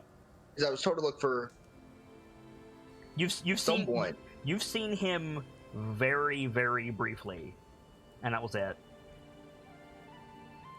Yeah, so I But don't know he's dressed like a tracker.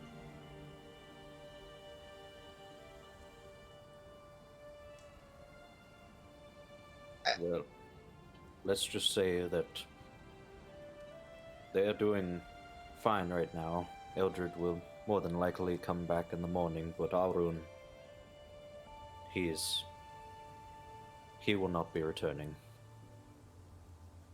Blink. Blink. Kilio, make an insight check.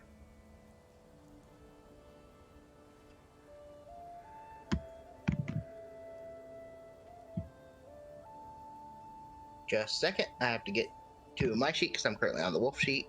I Thank almost you. wrote insight with the wolf. That would not have been good.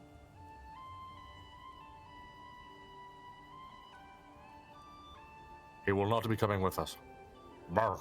Yeah, so Kilio, with that roll, like, he wouldn't be this calm if Alrun was dying. Yeah. So it Why is wouldn't be a good inference to be like, oh, does he need a healer? But it's still a Yeah. weird thing to say.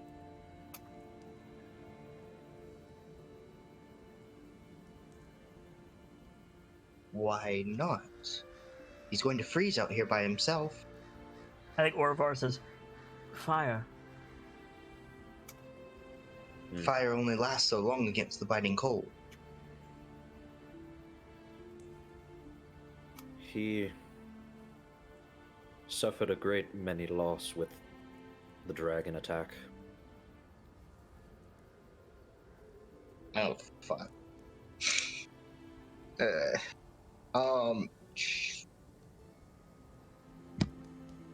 Just to see if she picks up on the final the conclusion, I'm gonna roll another insight. I mean, you know what suffered a loss can... Like, stuff is replaceable. There's really only one loss that springs to mind with a dragon attack.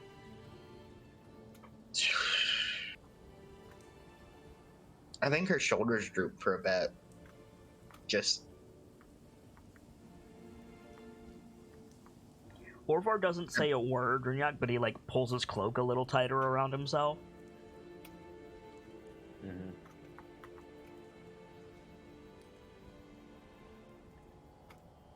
Hopefully, he'll be forging a new path for himself.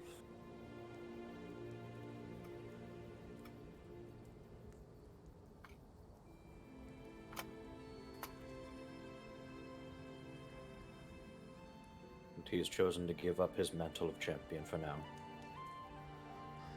Are you sure it's not just the mantle of champion? Or is it everything he's giving up?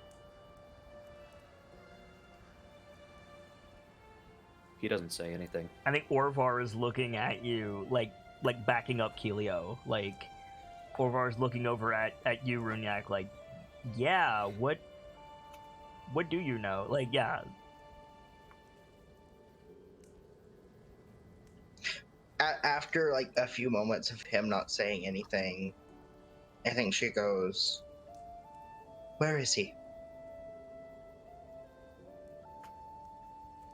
He's behind us. Back that way. A light in a cavern.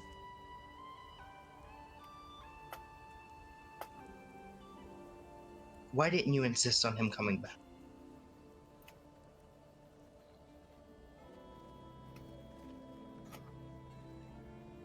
Even if they have a fire, if they both pass out or don't keep it lit, they'll freeze before they reach the moot.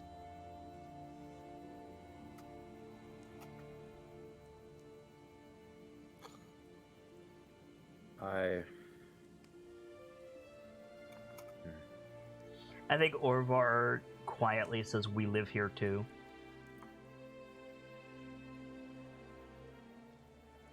Looking back at Keelio now.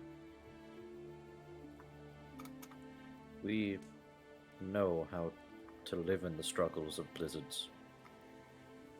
Learn at a young age. They are keen enough to know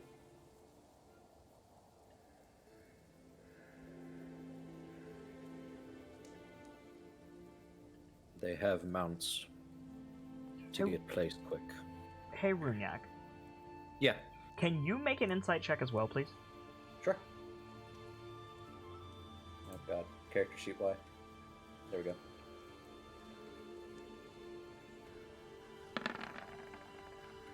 Cool. Like, as you're explaining this to Keelio, like, it occurs to you, like, wait a fuck damn minute. Sigwolf sent you? Why the hell were you talking to Sigwolf? Why the hell did he go to get you? Wait a minute, he doesn't like you.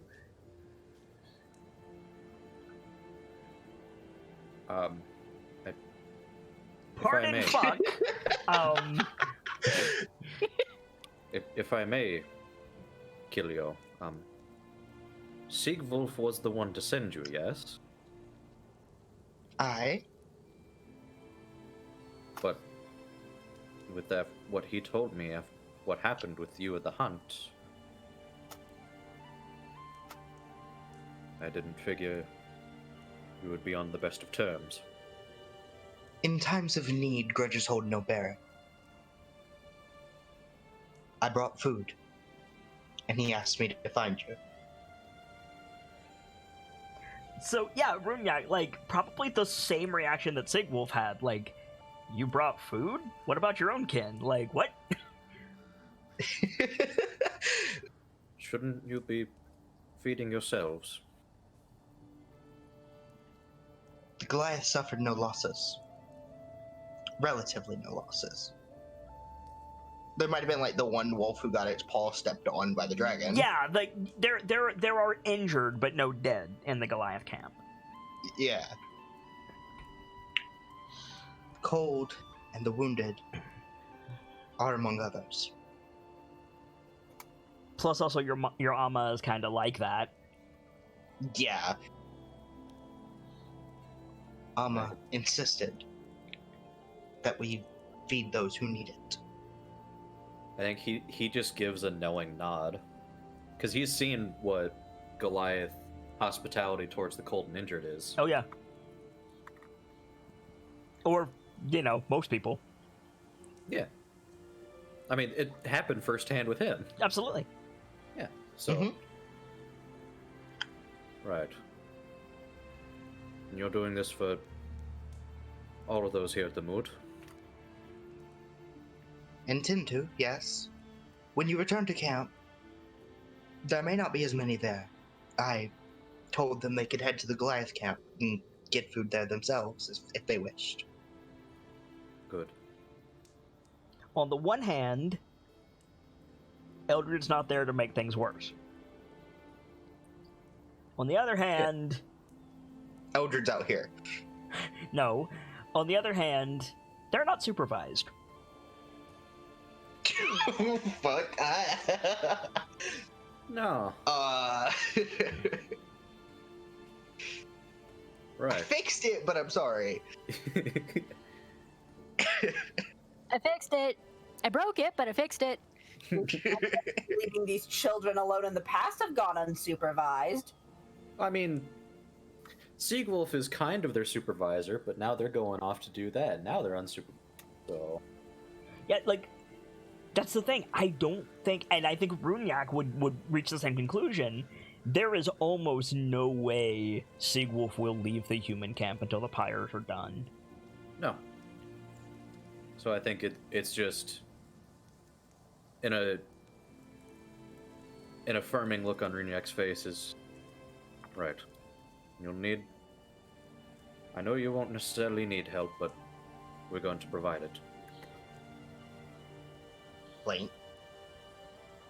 Hey, Keelio, Yes. have you ever seen a horse before? I don't think so. And if you have you seen a Clydesdale before? No. Answer is no both times. Okay, Runyak is what a giant creature. So is So I'm Orvar, for that looking- matter. I'm looking up at them. I mean, you're looking up at them Yeah. anyway, but yes. I mean, yes. Usually head height because it's back of wolf. Yeah. Yeah. Kilio always has to look up at, like, everyone, even if they are on a wolf. Like, No, yeah, because I live with Goliaths, yes. like, But human height, I'm just staring. yeah, head on. these Clydesdales are probably bigger than Stoneclaw. Yeah. So the three of you head back to the moat? Yeah, I'd say so. Alright. I'm gonna take a mental note of where those two are. Kilio's probably gonna bring them soup. Okay, we'll circle back to that. We have one more person to check in with. Alright. You guys are ready. Let's Take your time, Chad. I'm fucking ready. go. So, Lash. You have your thing out in the snow. And you start to head back to camp. And maybe your head is like elsewhere. You're kind of walking on autopilot. At what point do you realize that there are tents and buildings around you and no one is there? Probably, like, once she gets about to where her own tent is, like, where she would have been set up. Like, there's still, like, lights out and fires burning because they haven't burned down yet. But, like, yeah, like, you get to your tent, you, like, open the flap, and then you stop, and you, like, look around the house, the High House Dim Watcher, like, area of the camp. There is no one here. There's not a soul on the street. Kinda shudders a bit. Goes to take a look around. Okay, make an investigation check. Looking at my spells. Give me 1 second. Take your time.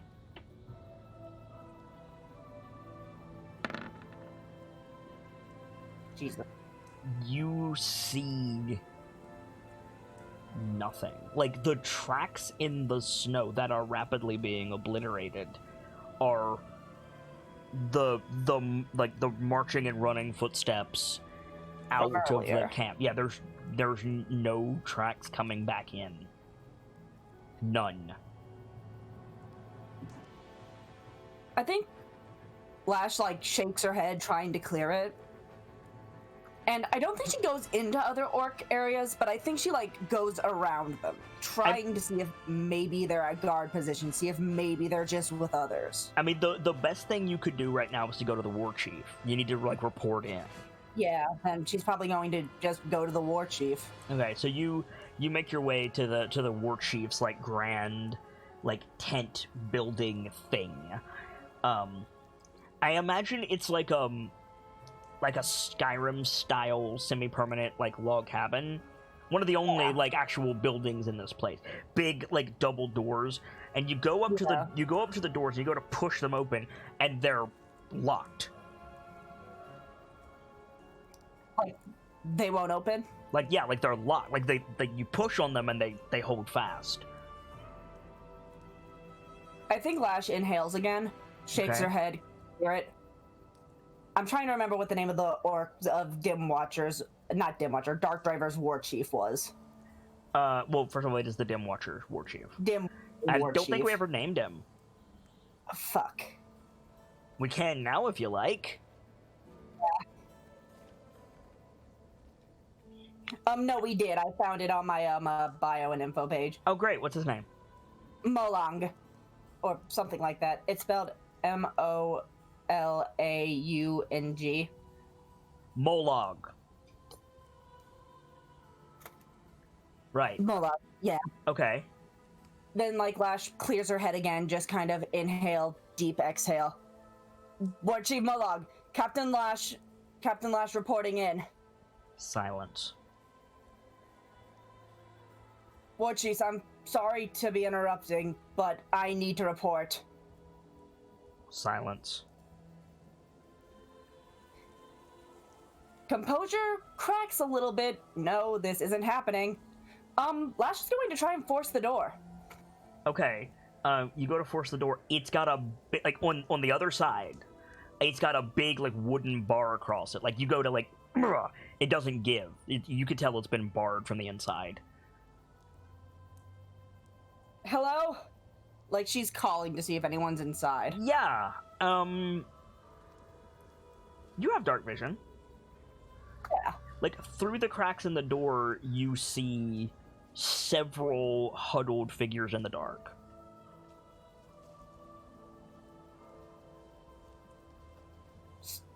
Lash, like, kind of scowls into the dark. Who's in there? I think you hear, like, muffled arguments, and then the heavy bar is, like, slid back, and the doors are pulled open by two, like, older male orcs, and behind them are, like, women with children, the elderly, the infirm, like, anybody who came in here to get away from the dragon. Yeah, like the combatants. And I think like, yeah, like the one of the dudes who opened the door, like, they don't have weapons. Like, none of them has a weapon. Yeah. One of the dudes who pulled out the door says, Captain, where's the war chief? He isn't here. They look around. Where's the dragon? We haven't heard the all clear. It was taken care of. This is starting to kind of register to Lash that no Dark Driver has come back. No. No Dim Watcher has come back. No. Like, no as in I'm correct, or as in... No, you're correct. You are correct. Lash, like, looks back over her shoulder to the camp. The dragon is dead for certain. No one let out a call. Head shakes, murmuring in the crowd.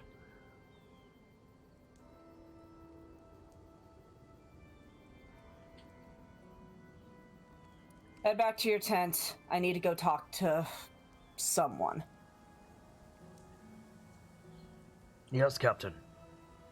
They start to file. Like, you step aside and they file out, and yeah, like, everybody in here was, like, evacuated. And These are the non-combatants. And it's a depressingly small number. There's like, counting the children, maybe 100. Got it. Lash like inhales, makes like watches for a bit, and then she's going to go try and find the nearest person. Actually, she's going to go and try and find the oak binder from earlier, the one who told her to leave. Where do you look? Because that's a big ask. Probably the oak binder camp then. She's just looking for someone who can tell her what the hell happened. Where is everyone? Okay, so I think as you're wandering the empty streets of the High House Dim Watcher camp, I think a certain someone steps out from around a tent. How do you pronounce her name? I'm sorry. Toe. Toe. Toe is wearing, like, blackened armor. She seems to be pretty hale. Doesn't seem to be too messed up. She's got a big, like, serrated, like, broadsword on her belt. And she's just, like, got her arms folded as she steps into view. She kind of chuckles at you. You look lost, Lash. Lash doesn't say anything. She just narrows her eyes.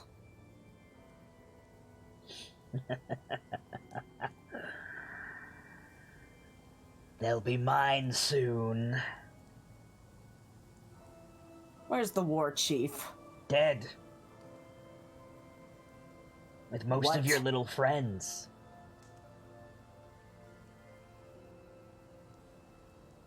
Kinda grits teeth.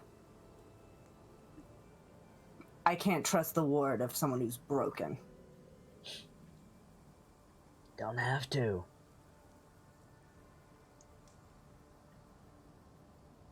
But come dawn's light, Lash,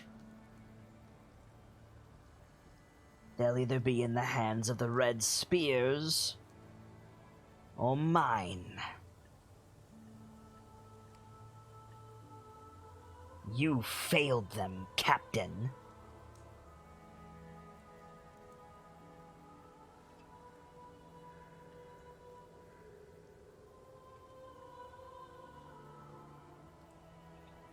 Lash is just giving her the look of, if I didn't have bigger fish to fry, I would kick your ass right here. She makes like a come on gesture at you.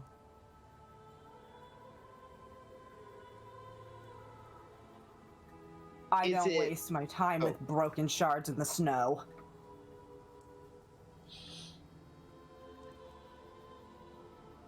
And what?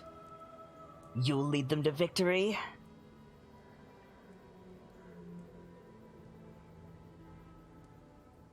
Look around. Dim Watcher is gone. What will the other war chiefs say when I tell them it was your fault?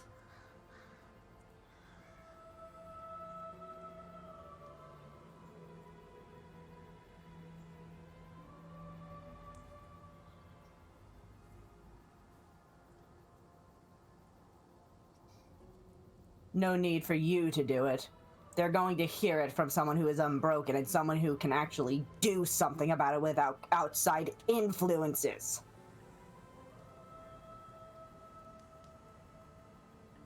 My lord makes me strong, Lash. Your strength is gone.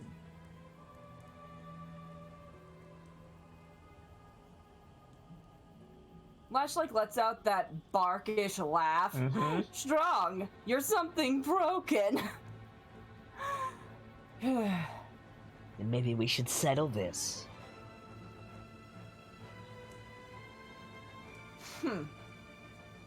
How so?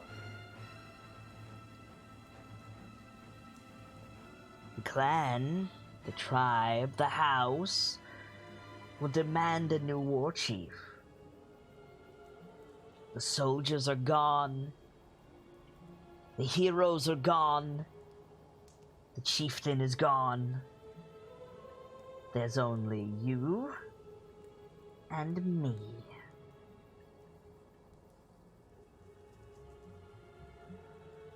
And I will die before I let Dimwatcher have a broken war chief. Then I'll see you in the ring, little lash. And she turns to go. Lash is just like glaring at her, Oh yeah. just watching her retreat. And she just, yeah, she like disappears into the snow.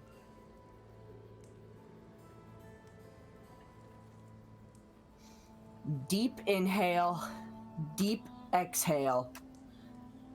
Goes to tell the other war chiefs. Where are you going?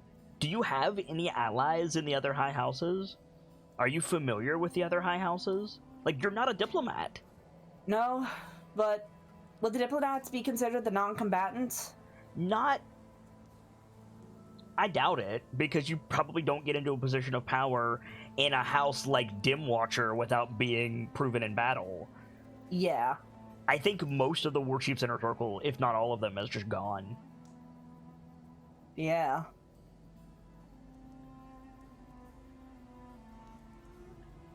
Regardless, Lash needs to tell someone. It's the honest thing to do. Fair. So I think bordering Dimwatcher's area is the High House Scalefire. Yeah.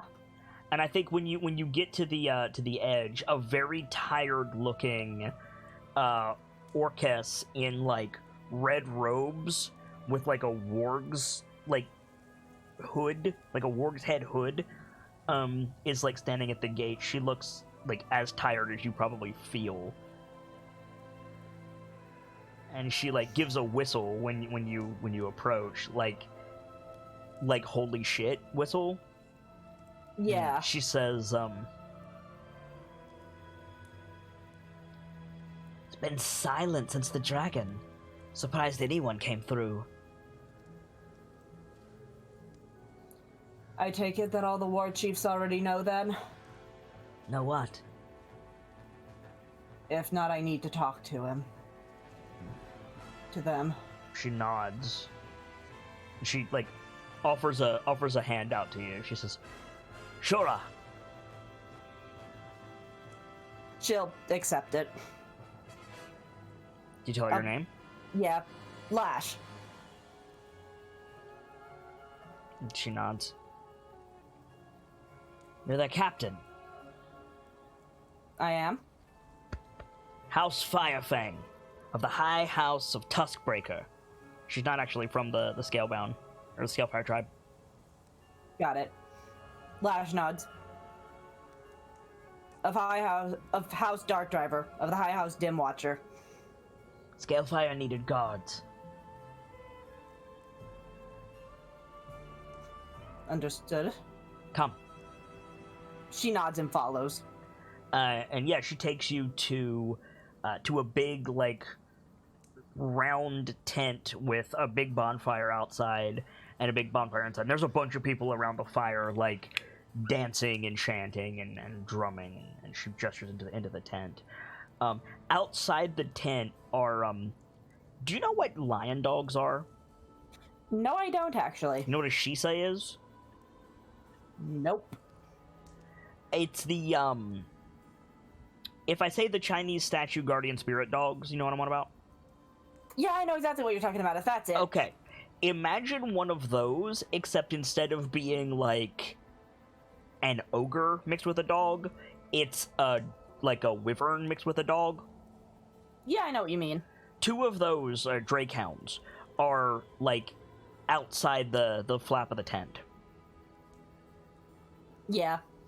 Lash is, like, going to approach the flap of the tent, The but tent stop. seems to be made of dragon hide. Hot damn. Yep. And Lash, you're- Is it like- white dragon hide? it is not white dragon hide, no. I felt that was an important detail. It's been dyed and polished. It seems like Yeah. it's several dragon hides put together anyway, so... But no. Go on. No, you said you're stopping outside the tent. I was gonna say, go on. Lash strikes her chest like to make the chainmail make a sound to show that she's here. Yeah. This is the Dragonfire chief, right? Scale fire, but Scalefire. but no, you don't know because the tent is closed currently. You didn't go in. You said you stopped.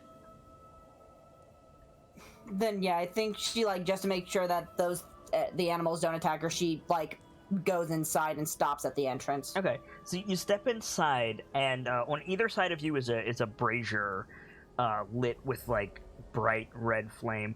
The interior is like lined with various fabrics to like trap heat and like make like bubbles of heat around the room. Yeah.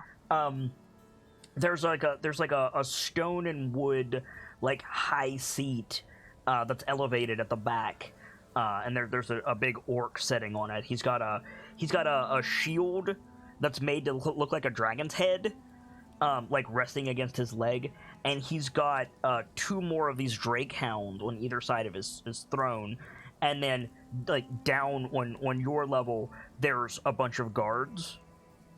Yeah. And he nods at you. He's a big, like, gray-green skinned orc. His tusks they have like ring caps on them. So he's got these like bands of metal that make his tusks glint.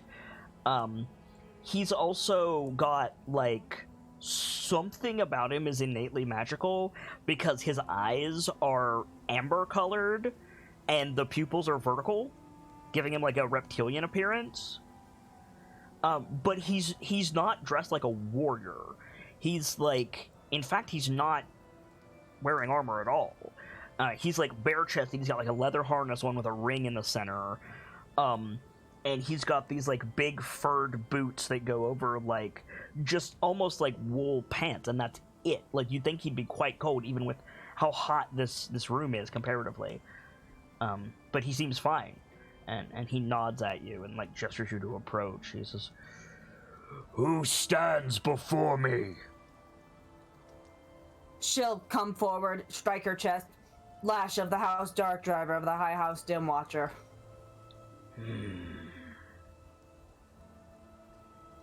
Or what remains of it.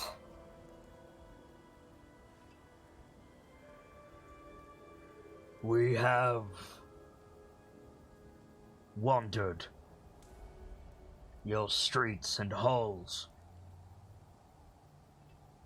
You are the first.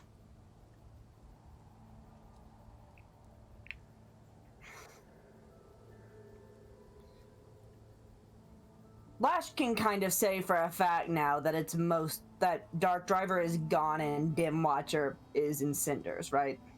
Probably, yeah.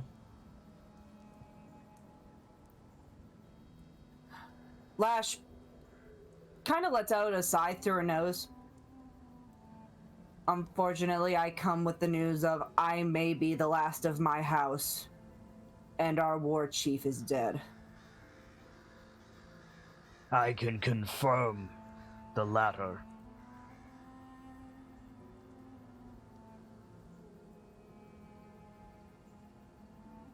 Lash's shoulders kind of drop a little, but then she like brings them back up almost immediately. You come seeking aid, Captain. I came to inform before less savory could.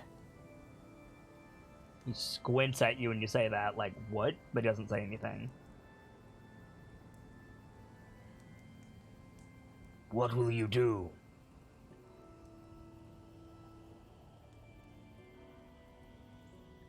One of the last remainders of Dark Driver and I have an agreement on what we will do. Gestures for you to continue.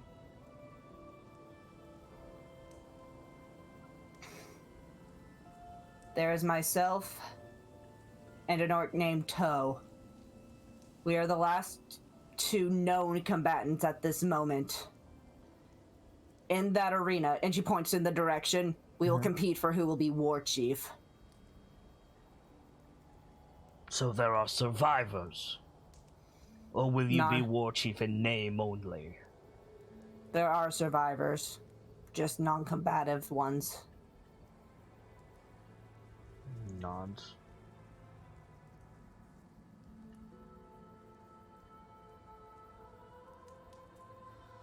we would offer assistance. However,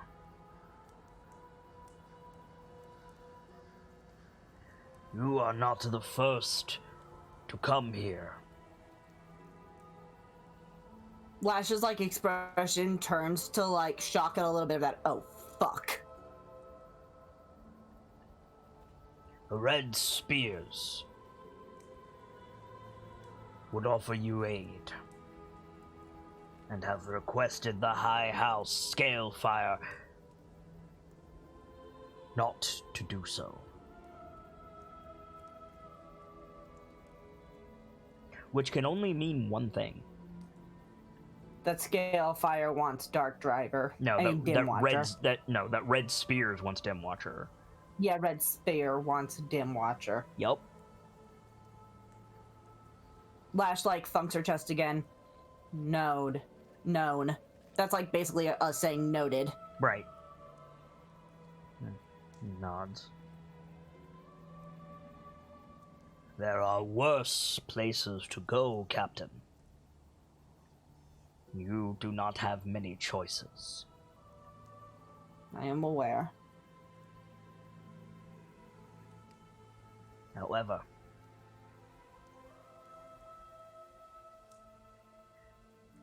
there is one that we can refuse. Kind of gives him a look like, go on. Red Spears was not the first to come. Confused look.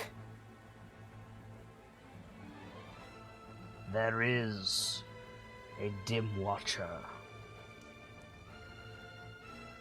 with the voice of a man and the mind of a wizard.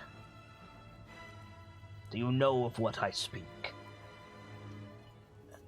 Would Lash know? Yes, there is only one orc you know of that talks like a human. The motherfucker lives. Like Lash, her shoulders, like her posture changes a bit like, he's alive. Where did he go?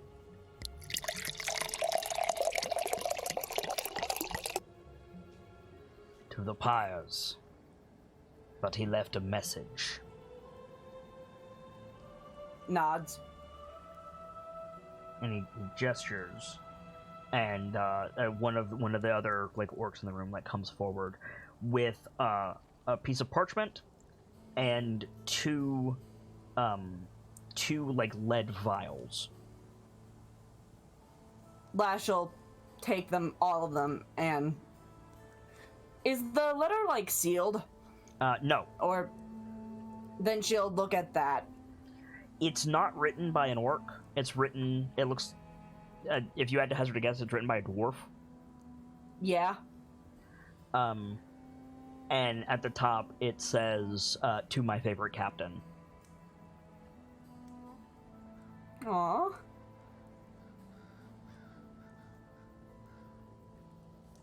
It says, if you didn't get this from me,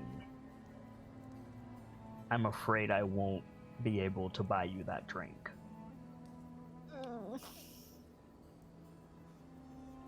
One second. Okay.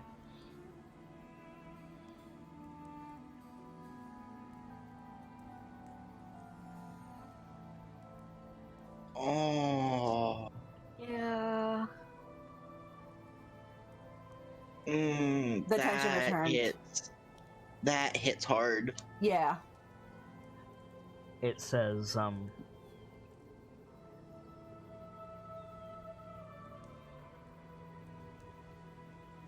got the potions you asked for.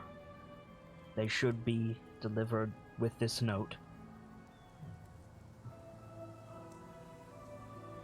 I want you to know it's not your fault, Maug. Oh, Maug. Honey. I liked that guy, darn it. Lash's only Wait. response is a deep inhale. Hang on. Put on. Everything somewhere. Wait, what Nightfall? I'm misunderstanding something. Yep. What's up? The only one that came to Scalefire, the only other Dim Watcher that came was Dork that speaks like human. It speaks like quote unquote wizard. Right. I'm not understanding what it means by I won't be able to buy you that drink, but I'm He's guessing dead. we'll understand later. He's dead. Maug is dead. Yeah. If Maug didn't bring those to Lash directly, he's dead. Yeah. That's about the most blatant way to say, hey, Yeah. I'm dead. You know, like the man, the myth. I had misunderstood that earlier statement as he was alive. Yeah, I know. I saw the premature celebration. Yeah, to Yeah. the fires is a little ambiguous. The tension returns to Lash's like body. She puts them away somewhere very safe Mm-hmm. and nods to the chief, thumps her chest again. I greatly appreciate this information. He nods. Our hosts no more.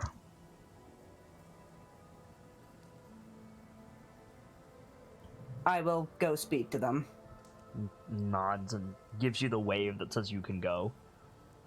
Yeah, Lash goes. Somebody is not muted and doing a tippy tap. I think it's a Nightfall. So where do you go, Lash? There are now two conflicting targets. Okay. The Red Spears or the Dwarves.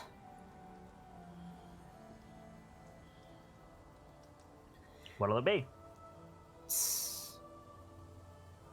Probably since they're closer, the Red Spears. Okay. I don't have a scene for the Red Spears, but You can just assume it probably went over rough. what I will say is the Red Spears want to help. They want to help Dim Watcher. I will say they are not your enemies, and it is an option if Toe is going to be War Chief. Got it.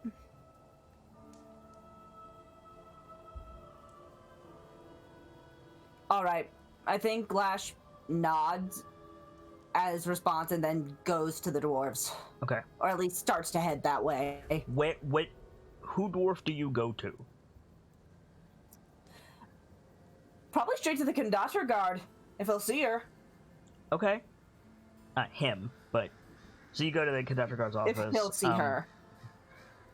I don't think he's in his office. I think, like, you go to the conductor guard's office and there's nobody around.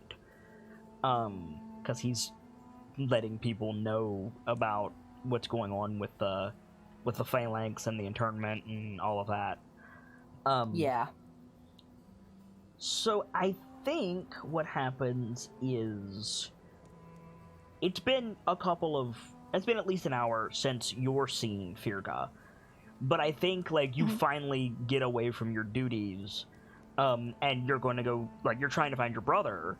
Correct. And I think you see Captain Lash kind of wandering around looking lost.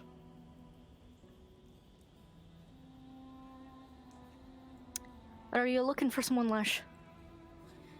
Perks up, like, comes back to reality. Yes. Who do you need? And she's kind of like trying to think of how it's said, because I don't think Lash can say the word properly exactly. Right, but you could say chief. Your chief, your war chief. She makes a face like she's thinking, like, where would he be? Or anyone who can give me information on the event. You can give information, Firga. Yeah. He's probably preoccupied, but I can hopefully fill you in. out of character. They said that the dwarves could give more information. Do they mean on everything in specific, or what happened with Maug? First of all, they said the dwarf can give you more information. They said our host is what they said. Yeah. And second of all, they didn't specify, so you could take it either way.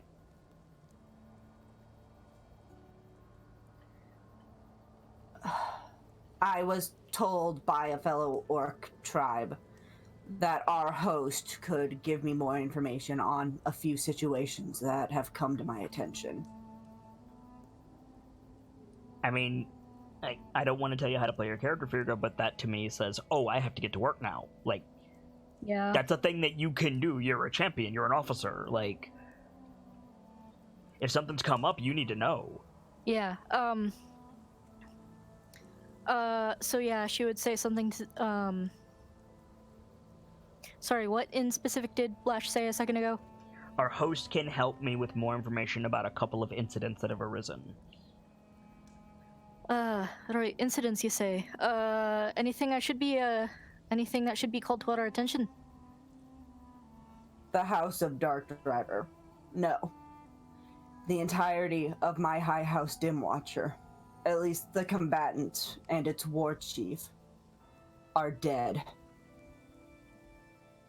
Pyrga's face drops. Like, Firga, like, you're not an orc, but just to equate that, like, clans get destroyed.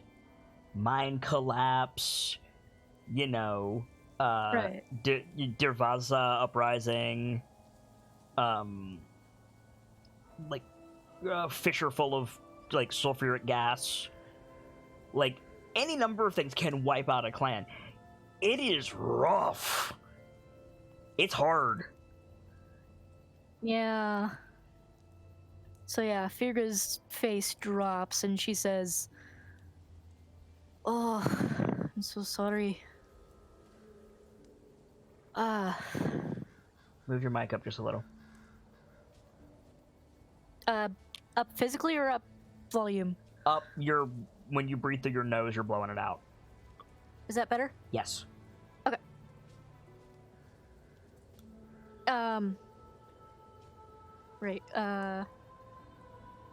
Right, I'm so sorry. I said something else. What was it?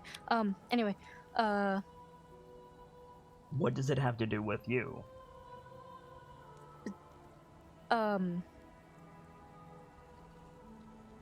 yeah, I'm so sorry. You said the dwarves. You said we could help. How can she's just kind of like mumbling to herself almost, Yeah, right? trying to piece it together. I need it to be known that we have no war chief for Dim Watcher. And I, being one of the remaining combatants, and a broken member of my house, intend to compete in your arena for the title of war chief. Oh shit, Firga. Yeah. Like, there is poison when she says broken. Oh yeah, no, but like, oh shit, like, A, Lash is gonna be a Thane, cool. B, of what? She just said they were dead. Yeah. Yeah. I'm terrible. I'm terribly sorry. Don't take this the wrong way, but didn't you just say they all, you know? Died. I did. My options are allow the Red Spears to assist and take after what's left, or allow someone who's broken to rule Dim Watcher. I would like to at least try to do my damnedest to bring Dim Watcher back. I'll figure it out. I just believed that our hosts should be informed of that plan. I'll see to it that he's informed. the second thing. And she pulls out the vials and the note from Maug. Right. Do you remember the orc who brought us the Deep Shade? Out of character. Yeah, you were there. Yeah, I know. I'm trying to remember what he looked like. He would. So, Gracie, I will say this. He looked kind of like Ford. That's what I got. Like, his hair was combed. He dressed kind of like a human. He had like the bard cap on. Right. The one who looked like he vacationed down south. Nods. Maug. She shakes her head. I went... One moment. Mm-hmm.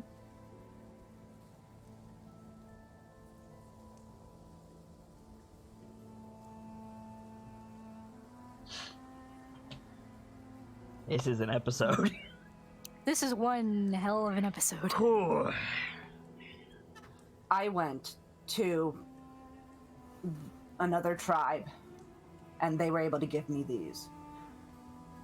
They didn't specify when they said that our host could be of assistance on the topic, but I thought I might ask about if you know anything about this note and these potions beyond what I already do.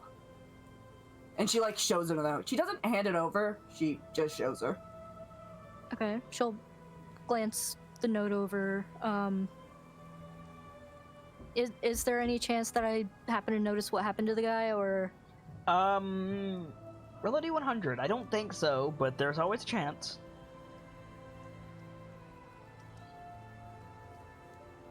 It's kind of like when you see something in Spanish and you can pick out certain words because they have the same root. No. Birchmila is asking if Virga directly saw what happened to Maug. Virga could read the note. It's written in common. Oh, gotcha. Or in the very least, notice where his body wound up. No. I think even though that's an above average roll, I don't think so. But looking at the note that Lash hands you, like, it's definitely written by an Adwaron, and it's like the equivalent of like a last will and testament, like a do you have anything you want to say before, like, so what that means is Maug was brought here, he was conscious, and he died on the table. Oh god. Okay.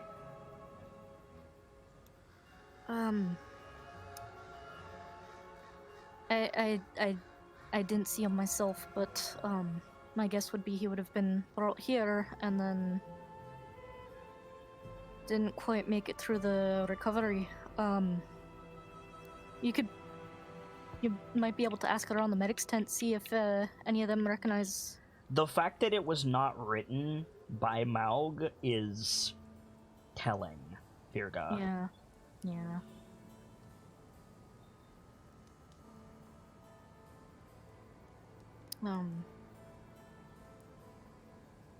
But just on a gut instinct, I don't think it would be very pretty. And she'll hand the note back. She nods, thumps her chest. Thank you. If you want to look into it further, I need to go to the medical tents anyway.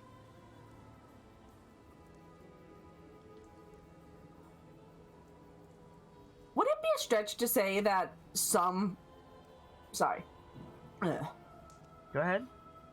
That some orcs would, like, keep things of their friends? I mean, collecting trophies is a very orcish thing.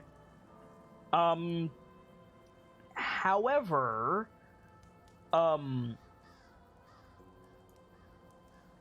If he did die in the care of the dwarves, they've probably, like, boxed up his effects with everybody else's effects, and you'll have to, like, get it when things are calmer.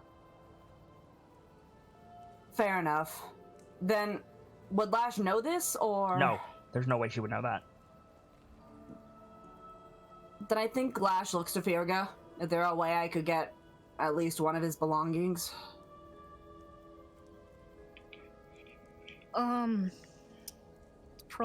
They're probably boxed up with everyone else's things. It might take some sorting through, but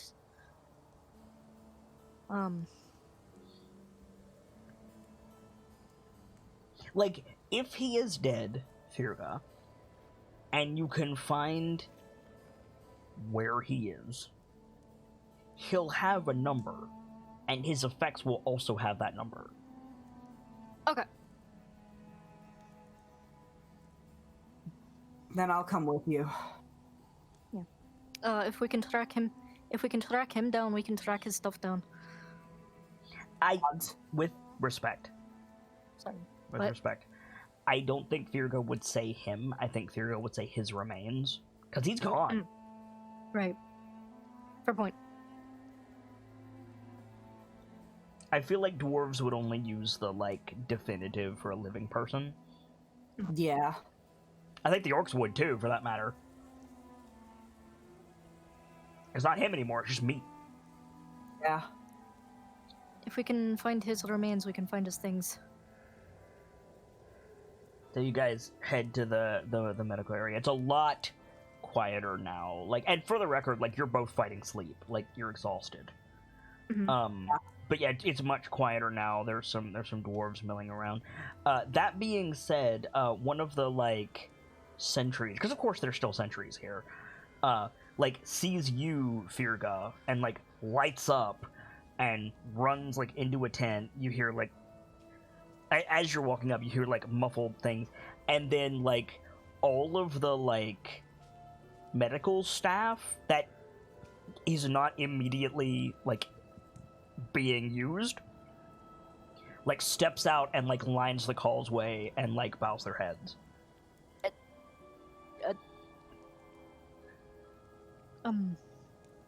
At ease? Yeah, they relax. Some of them go back to what they were doing. Some of them, like, are waiting to see what it is that you need. I'm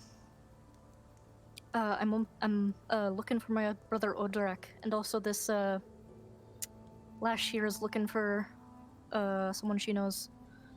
No.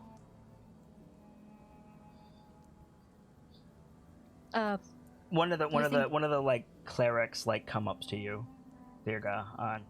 It's an older dwarf. He's got like an auburn beard with like iron rings in it. He's got little like doctor spectacles on his nose. He's got a mask around his neck that he's pulled down. Mhm. And he says, "I'm sorry, champion.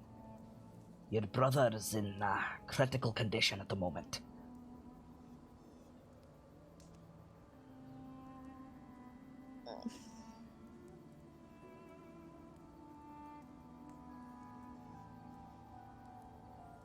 You'll be informed the moment his condition changes. We informed the Kandatragar. I'm aware, thank you. There were other duties. Let me know as soon as anything changes. We will, of course. Now, what's this about, your friend here?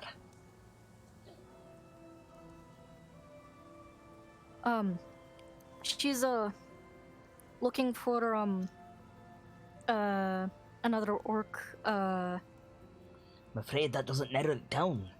There's a Yeah. great deal of, And he hesitates to say the orcish word. Yeah. He says, She starts giving a description, realizes she's kind of fuzzy on the details, and just kind of like looks to Lash to fill him in. Maug Dark Driver. Probably not of much help there, but... And she starts prattling off what he looks like. Yeah. Nods. You have to understand, there's been a great many before my own hands tonight, to say nothing of all the others gathered here, as well as healers from the other camps. It's not impossible, mind. Just, might take a bit of doing. I could look through the reports if you like. Was he treated by an admiral?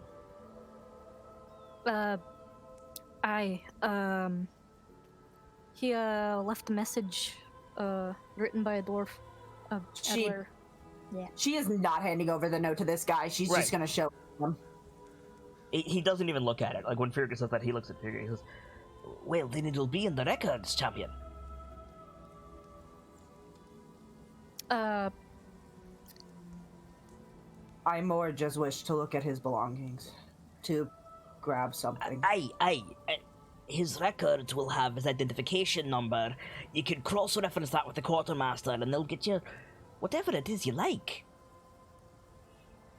Right. Odd. So, if it's not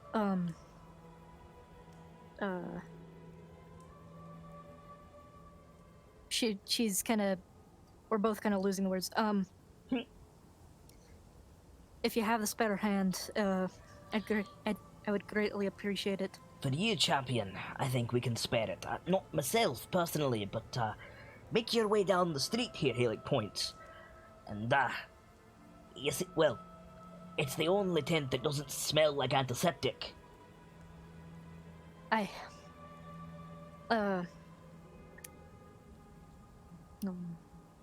appreciate it. Keep up the good work. Well, we'll pull as many as we can back from the brink. On our word. And on my beard. Aye. And he turns and goes back into the tent.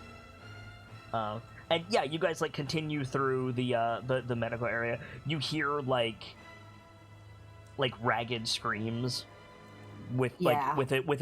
without an immediate source. And eventually, yeah, you get to this tent that's like, it's guarded like the others, but it's quieter. And yeah, there's a wooden sign. It's written in Dwarvish, but there's a wooden sign on the front that says clerk's office or something. And it's a special little thing that's been set up like just for like the records of the dead and injured. And you go inside. Here we go. Like, Lash may not physically fit in the tent. Like, it's not that big. It looks like imagine like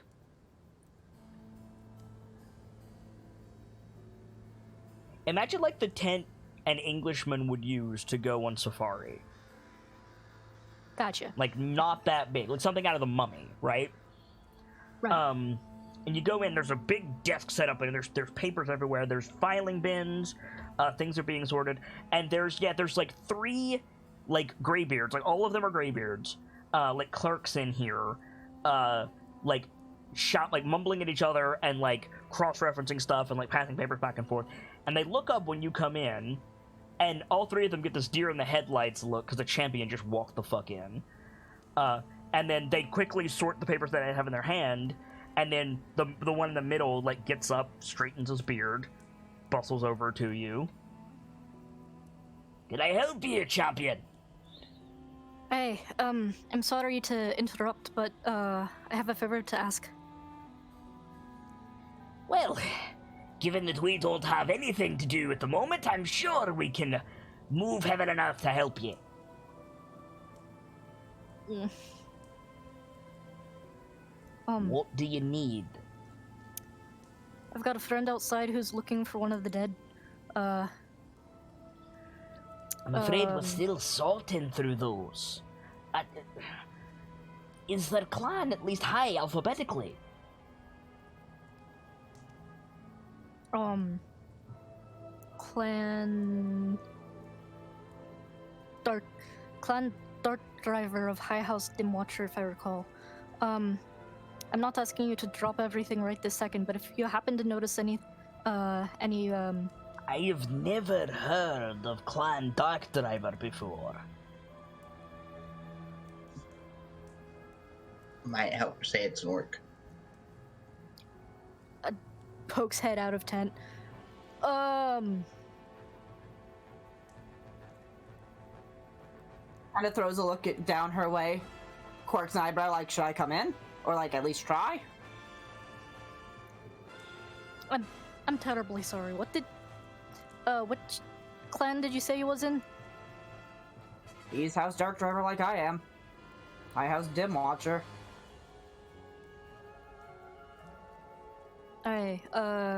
Pokes head back in tent. Mog, right, as I understand it, the little clan is Dark Driver and the big house is Dim Watcher.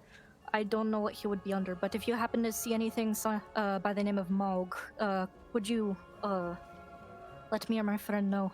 Who beneath the mountain named their child Mog? The clench. Like, can Lash hear this conversation? Probably, yeah. Clenching of metal gauntlets. Hold on, I gotta... Where are you? Would you like to mention that he's an orc at any point? I thought I said orc at the beginning. You did not. You Oh. did not. I am sorry, I meant to. Lol. That's my bad.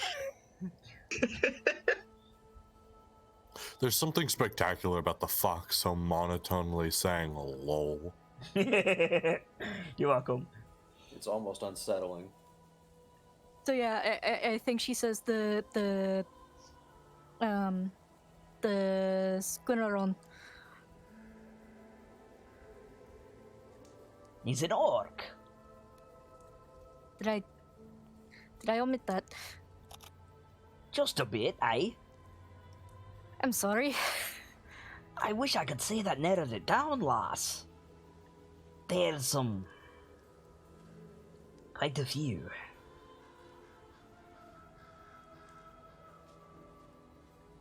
Loves Titan again, but it's like a different kind of Titan. Right. Give us a moment. We have a section for our allies, he says diplomatically. And he turns and shuffles around some papers and gets through a stack. Now, how do you spell mug? Pokes head back out of tent. How do you spell Mog? M-A... Like, this is probably said in the Orcish alphabet. Yeah, like, exactly. So you have no idea what the fuck she says. Blink, blink. She sighs. You probably can't what? spell it in common. You can't spell that in common. No, you can't spell it in common. It's like, I can't spell it in common. He could, but... Wait, you've got the note? How did the dwarf spell it on there? He didn't. Yeah, Mog signed it. Okay. Yep. Mog didn't write the whole thing, but he managed to... Oh, and I probably should have mentioned this before. Sorry. His signature is fucked up. It's like scrawled. Yeah, like it isn't how Lash is used to seeing how Maug writes his name. Yeah, she shows it to her again. I mean, you didn't even know it was a signature.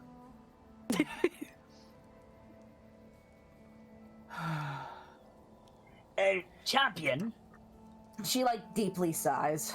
I got no one here named Maul, but more than a share of, how do I put this? Nameless bodies. Can you describe him?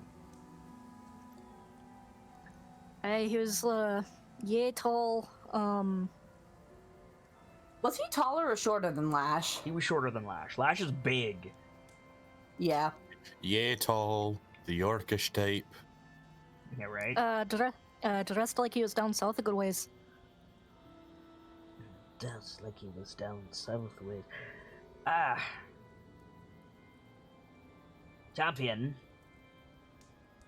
Aye. All my corpses are naked. Face palm.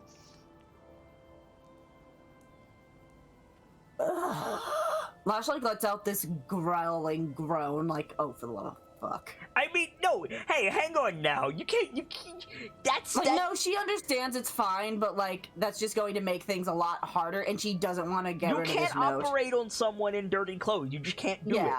Like... I know. But, like, she's just... Oh, boy. And she'll give Firga the note. That isn't how his handwriting was. I know it's not much help, but if they can try.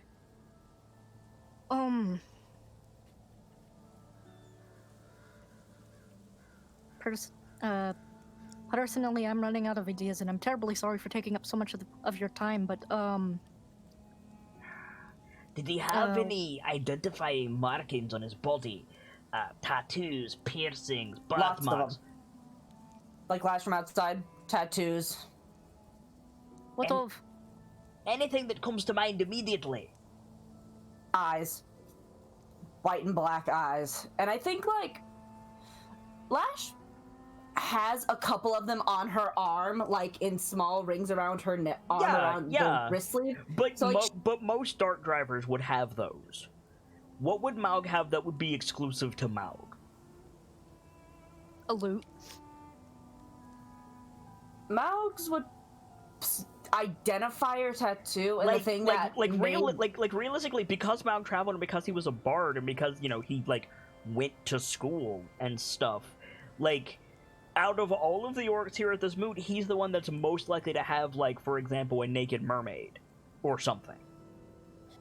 Like, did Maug have like a human-looking tattoo? He probably did, at least one. What was it? Then I think Lash goes, no, most of Dark Driver had. And I think she chuckles a little, like it's that kind of sad, bitter chuckle, but it's a chuckle regardless. Right. I don't remember what her name was. But, very, I'll say how he said, attractive, mermaid tattoo on his, An orc I imagine they probably... An orc with a mermaid. Hey, wait a moment, wait! I saw something about that. He's, like, rifling through the papers. And he pulls out one. He traveled. Adjusts his glasses. Saw a lot more than I ever did. Open hair. Tusks about, two finger spans. Mermaid tattoo. Black and white eyes. Says here he had a scar on his left bicep. That's him. I'm sorry, lass. He just holds the paper out to you, Firga. No. Glance it over and then... So you glance over, and this is like the full report. Like, subject was so-and-so description, and then it's like doctor's notes about what's wrong with him. Right. Maug is fucked up. Like, like he got in there and that thing tore him apart. Yes! Like, literally, like, it says, like, frostbite on all of his extremities. He can't move under his own power. Extensive, like, lacerations and both internal and external bleeding. Like, several fractures. Like, he's, like, barely literally doctor's note, like, I'll never understand how these orcs can remain conscious. Jeez. Like, it's bad. Yeah. So I think Firga says, that's him. I'm not sure if you want to see this, though. I don't need to see him. I just need his items. Because I'm pretty sure... His ID number is right on the top of the page. She'll note that to herself. Hand the thing back. Alright, sorry for keeping you occupied. Right, because... is that his kin you got with you there? assuming. Well, don't just stand there collecting snow. Ask her. Is he unrelated to Yorn, by any chance? Kind of gives her a look of like, what? Same house, but other than that, does it really matter?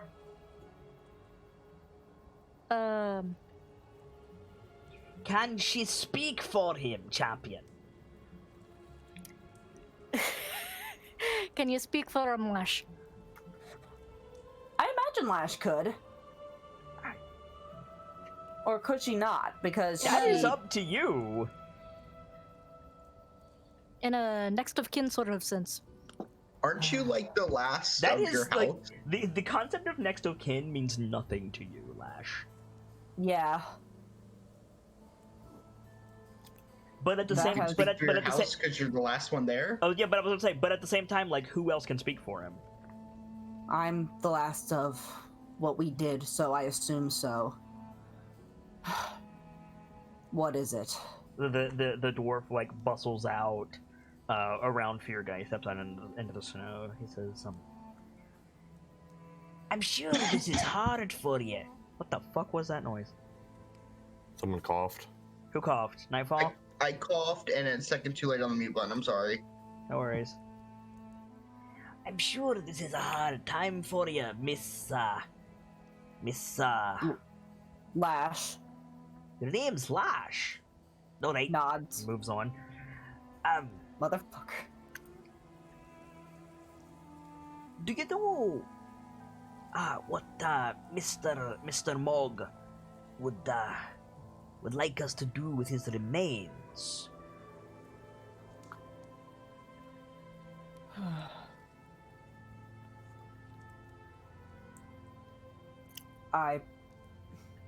We orcs burn our dead. Ooh. We can have the bodies delivered, if you like. Where? I assume they don't all go to the same place.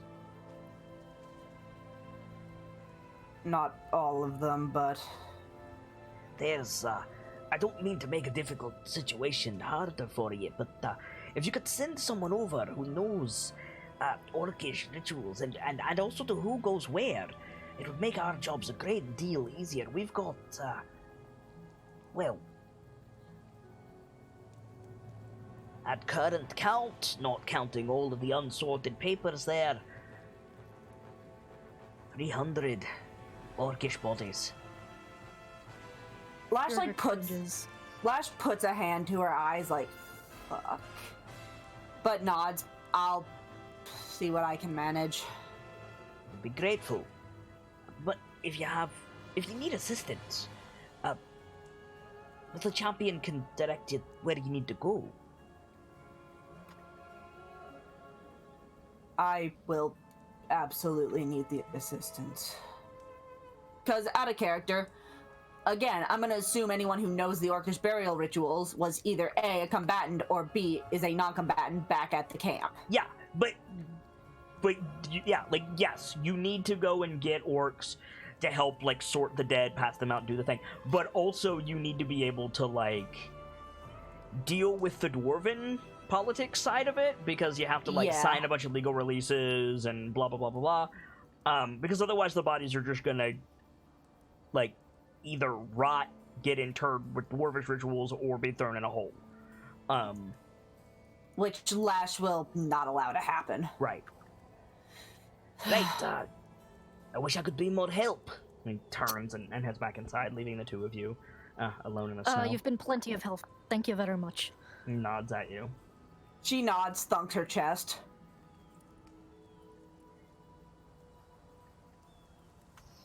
Alright,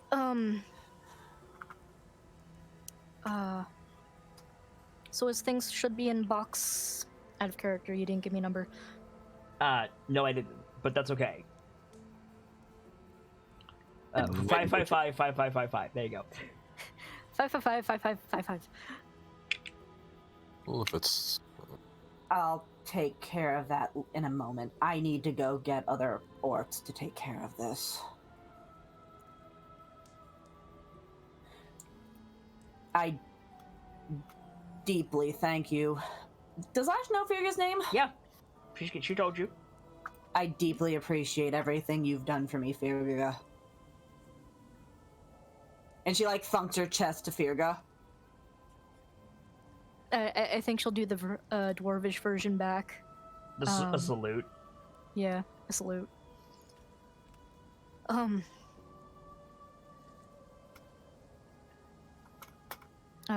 Honestly, I wish I could be more help. Losing your entire clan is never pretty. No, it isn't. So, No, it so the dwarf, when you say that, there's like a shout of surprise, and then the dwarf pops back out of the tent.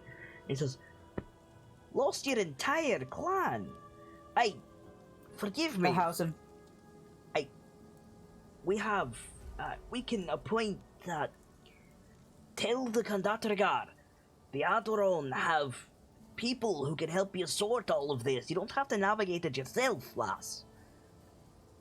Does Ash know what the fuck any of that means? Yes. Go to the counselor. The dwarves can help you with the bookkeeping. That would kind of be the Aurora tribe's job. Yeah, which you have not been to yet. And also, you got to get the bodies back from the dwarves. Yeah, so I think Lash nods. I was looking for him earlier, but I didn't see him in his office. Hey, he was, around here just a few moments ago. Apparently there's going to be I'll let him tell you. Right. I'll be along with other orcs to claim the dead and handle that. Oh, you don't do that here. You want to go to, and he, like, rattles off a building that you've never been to. Figure you know it, like, go to the actuaries, it's fine. Right, thanks again. Nods, pops back inside. I think, like, we fade out on the scene with him going back in, because, there's 2 more scenes I want to do before we wrap up, and we've got just enough time, I hope, to do them. And the first one is Breaking Dawn. Oh, goody. So, Dawn, you make your way exhaustedly into the chieftain's tent area. And you see all of the chieftains, like, sitting in their spots as before. However, Far Mountain does not have any guards this time. And as you come in, there was an animated discussion going on. Heartseeker, chieftain of the Somber Howl, is, like, standing up and, like, glaring at Far Mountain. But he, like, sits down when you come in, and they all stop talking.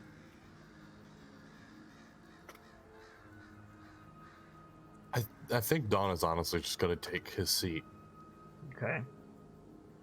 You take your seat, and Far Mountain, like, takes a deep breath, and he says,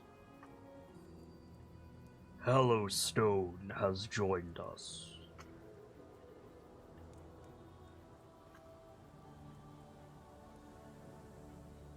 It is good to see you well, chieftain." It's echoed by the other chiefs.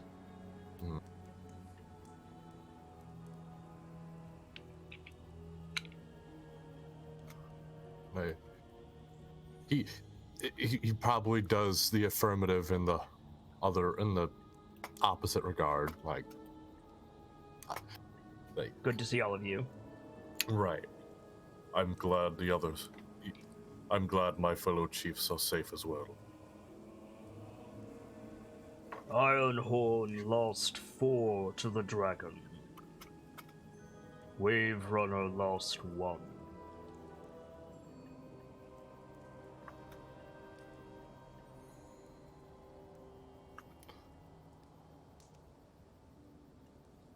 What do you say? To my understanding, Hallowstone has lost 7. There's a murmuring. And, Yeah, Chief Second Torch on your right says, or on your left, sorry, because it goes Second Torch, Breaking Dawn, Somber Howl, Silent Morning, Far Mountain, and then Breaching Whale. And Chief Second Torch on your left, sorry, says, Hollowstone came with so few. A heavy toll. Far Mountain says, the dragon is dead.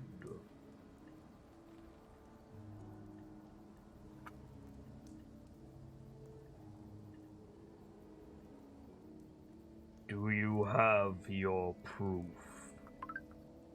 Immediately, Second Torch and Heartseeker, like, jump to their feet. And they're both, like, shouting over each other, like, this is not the time for that. Like, you're out of line. Like, they were dead in the snow. Like, basically, like, how the fuck dare you, Far Mountain? What do you do? I think Dawn, like, stands and raises his hands to the other two. It's just... I have been made aware the evidence that the humans possess was left at their home. So you have no proof? I have the word of an emissary of the Mother. I have the word of the humans, the word of the orcs, and the dwarves. If this is not enough, I can seek this battle myself.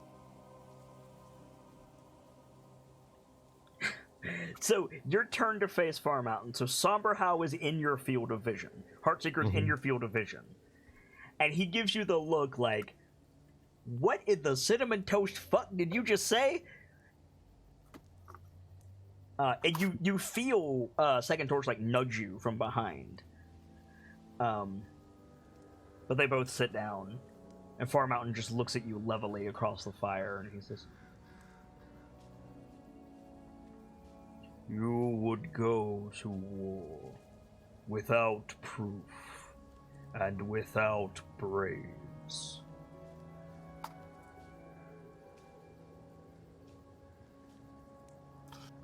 Beckoning fire chose poorly.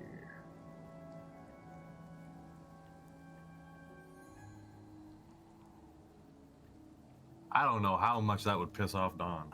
I mean, make a charisma saving throw.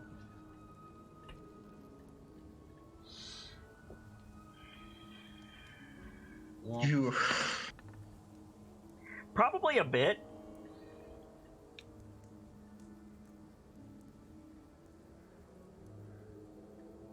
For what was needed and what had to be done, I was the Where one. were you when the dragon attacked? I was headlong on my way into the battle. You were not seen there. I was stopped.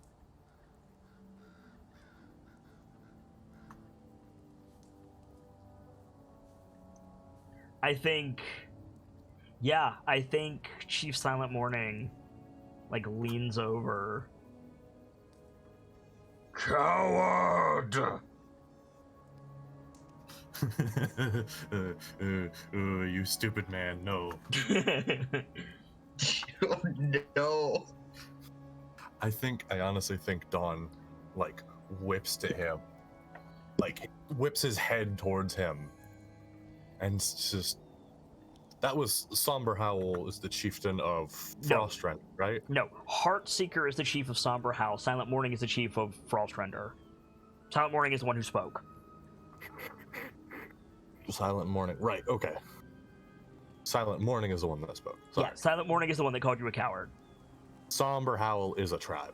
Whoops. Somber Howl, like, Heartseeker is your bro. He's on your immediate right, and Silent Morning is on his right. Oh, God. You would call me a coward, and yet you reject all other peoples. I have learned, and I have chosen my path based on what I have learned. I shall save my tribe from this devastation, and I shall save Tors from the giants, and do it alone if I must. Make a persuasion check.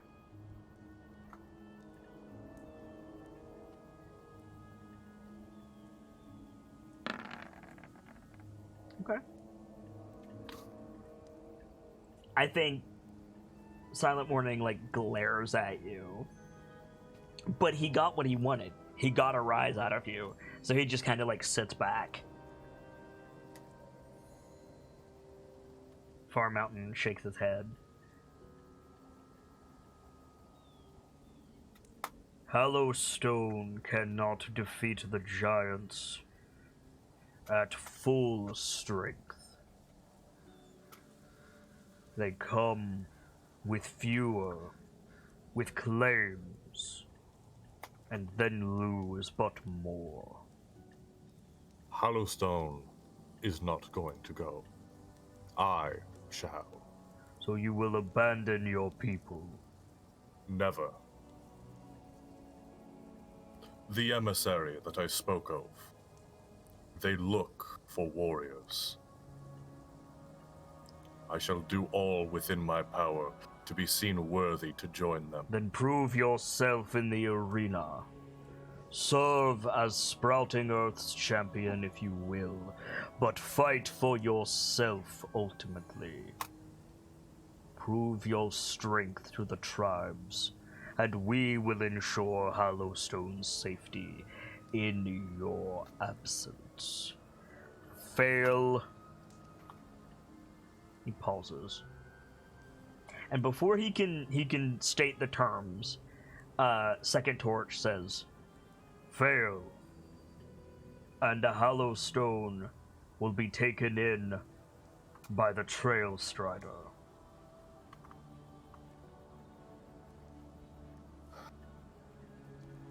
That's not the worst fate. No, not at all. That's better than being taken by Frostrender or Ironhorn. Yes.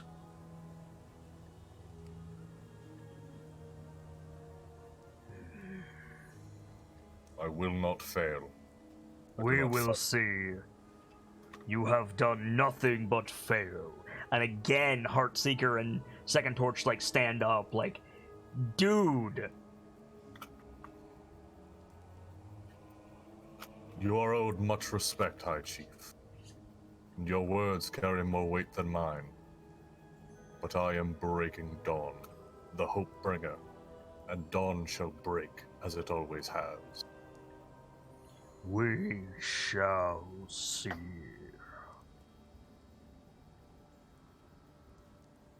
That's what I got on that scene, unless you got something else you want to do. I mean, not really. Cool. Just oof. That scene was rough. Yup. And then the last scene that I have planned for this evening, why did I click on that? I did not want that. I wanted you. Last scene I have for this is Helio, Runyak, and Orvar. You guys get back to the moot and go to the Goliath camp, and you see, Runyak, something that you haven't seen for most of tonight. You see smiling humans. Aww. Some are drinking and singing, some are playing games, some are dancing. You don't see everyone. Not everyone is here, or they are indisposed. But you also see, like, a couple of people brawling, but it's, like, in a dirt ring. It's a wrestling thing. It's not a fucking fight because you took my food. Right. I bet I'm stronger than you. Exactly. There's the smell of roast meat and fermented ale. Oh. And I think Kelio, when you get back, your Ama is like giving you this look like, you didn't do what you were supposed to do, but I still approve of what you did. Listen here, you little shit. You did good. But Yeah, listen here. Yeah, basically. And yeah, you get inside the long house, Zunyak, and Orvar like looks at you, looks at the soup line, looks at you, looks at the soup line, looks at you, and makes a puppy face. He's gonna I think Orvar to go get soup. Okay. I think Kilio goes into the back part and starts helping serve. Oh, for a bit. you weren't gonna have a scene with Runyak? Oh no. Okay. What I was gonna say was Orvar goes to line, leaving Kilio and Runyak like in the doorway. What do you want to do?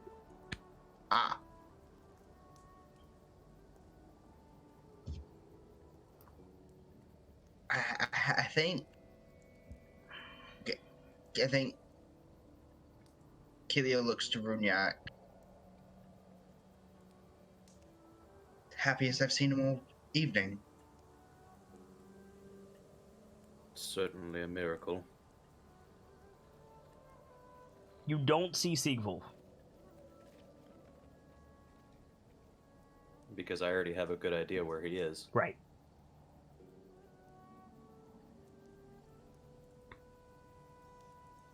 I think, yeah, if you just stand there for a second, I think, you get thumped on the back, and Solvi, like, steps around and, like, shoves a mug into your hands. Roll Sylvie. con, because you're old. Hey, Solvi. There you are, little sister. Did you find this one in the river again? No, out in the snow. What's the difference? One's cold. Well, they're both cold. One How would freezes you know? You're faster. covered in fur. One is certainly worse than the other, Bear Mantle. Why the long face? We won!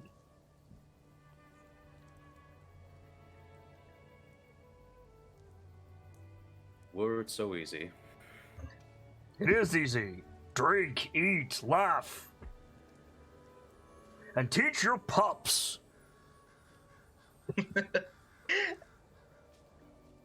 I haven't seen that many long faces since my kin fell into a honey nest. Out of character. What now?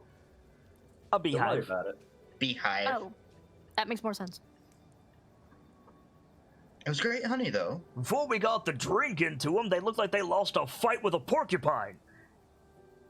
And now you come in, dripping like you got caught in the rain. What's the matter?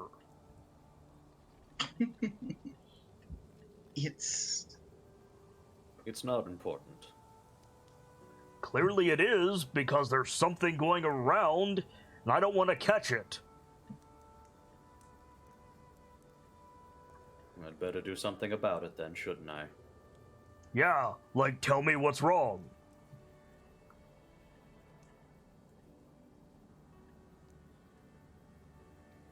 A number of my champions were caught in the Dragon's Ire. Many of them didn't know how to handle dragon attack. And what, they died? Some did. Alright. Rip. And so you're gonna remember them by moping around? remember their heroism, Aye. not their fall. Their This is a time of emotions- celebration. You want them going to Valorholm with the weight of your guilt? Of course not. Then? Tomorrow is the time to celebrate their heroism. I suppose tonight can be as well. Why wouldn't it be? What else is there?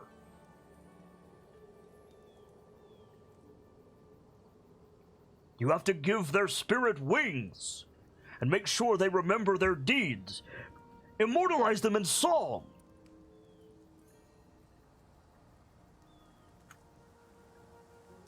Not We will.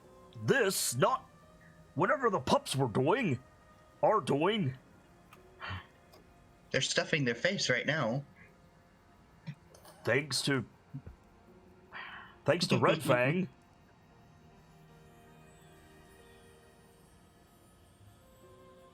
And Clan Grawl. Mm-hmm. Damn straight. And Alma. Who's And Thola. cooking. Sometimes we just need a little nudge getting forward. I already thumped you on the back. You want me to do it again?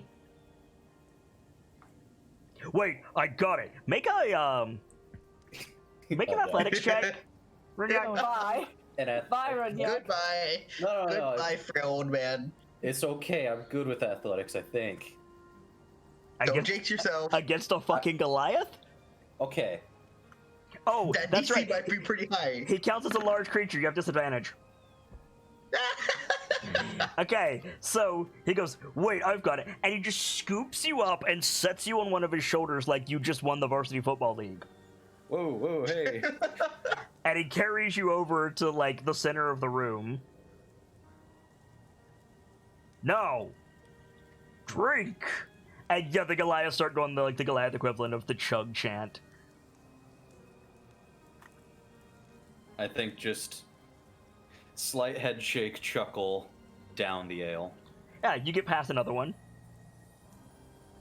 He'll down that one as well. You get past the third one. Every Killian joins ale in the is being chat. down. Make a con save. These kids are going to have some fun watching you make a fucking idiot of yourself. That is entirely the point. Okay. Or there's some humans in here too. Yeah. Man, it'd be nice to have that Through the second chanting. number. So about the time one of the Goliaths breaks out a funnel, Keelio, you let yourself into the kitchen. Jesus fuck. Oh, shit. You fucking rip that con save, man. If I would have had the second number, things would be great. I mean, things are great now. What are you talking about? Okay. These you know are what I great. mean. So you go into the kitchen, Keelio. What do you do? I get back to work. Like, just making small talk with Alma while starting to get more bowls and stuff. Okay. So are you serving at the window then? I think she starts to serve, and she probably gets gets told to go continue. No, I think you no, because that's the thing. You expect to, but she doesn't. And you realize, wait, my sled's not here. Dots.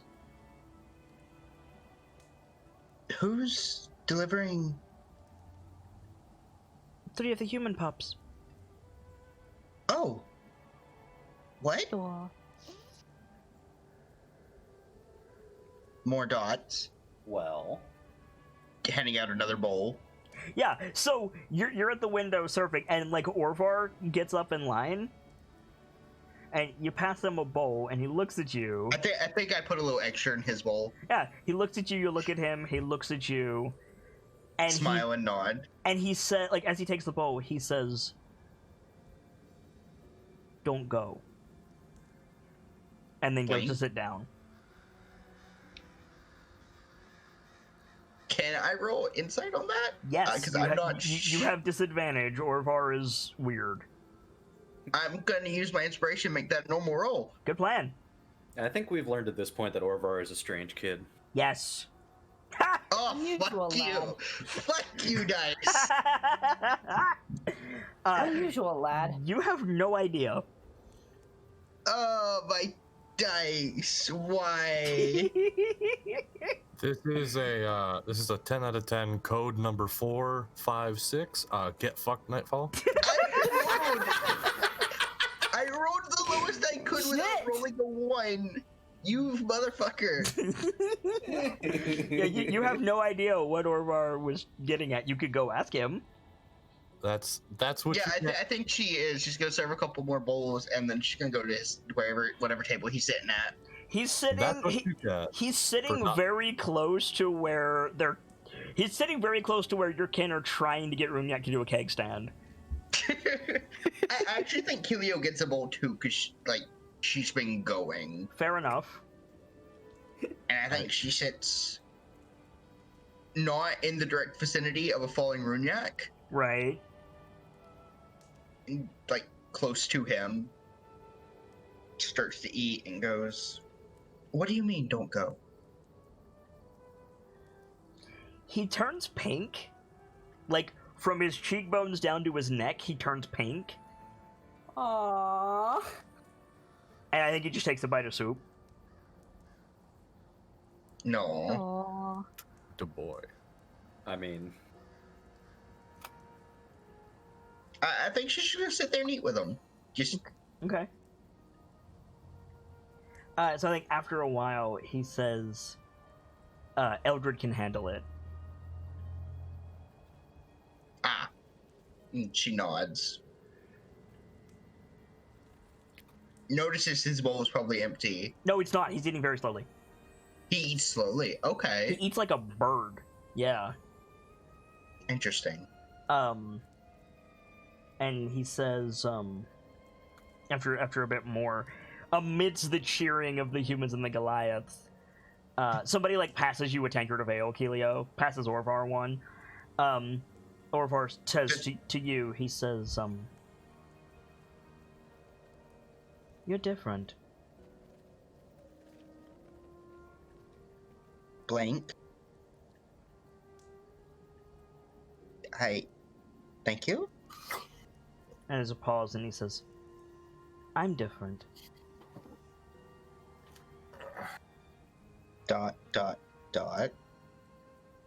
Is there anything wrong with being different?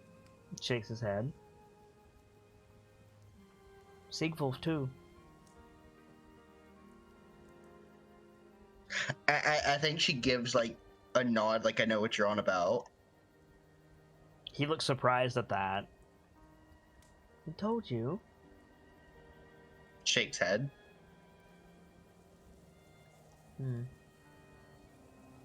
I could tell there's something up. Should I Couldn't tell tell the what- elder?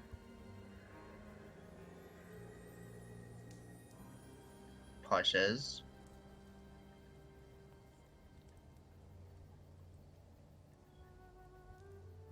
I think before you can answer, your buddy Tor, like, picks you up. Come here, little sister! and just Oh dear. tosses you and says, someone catch her! Oh fuck. You go flying through the air, flailing. Somebody else catches you, and there's a big way cheer. Shit. Do I get thrown again immediately? Yes! God damn it.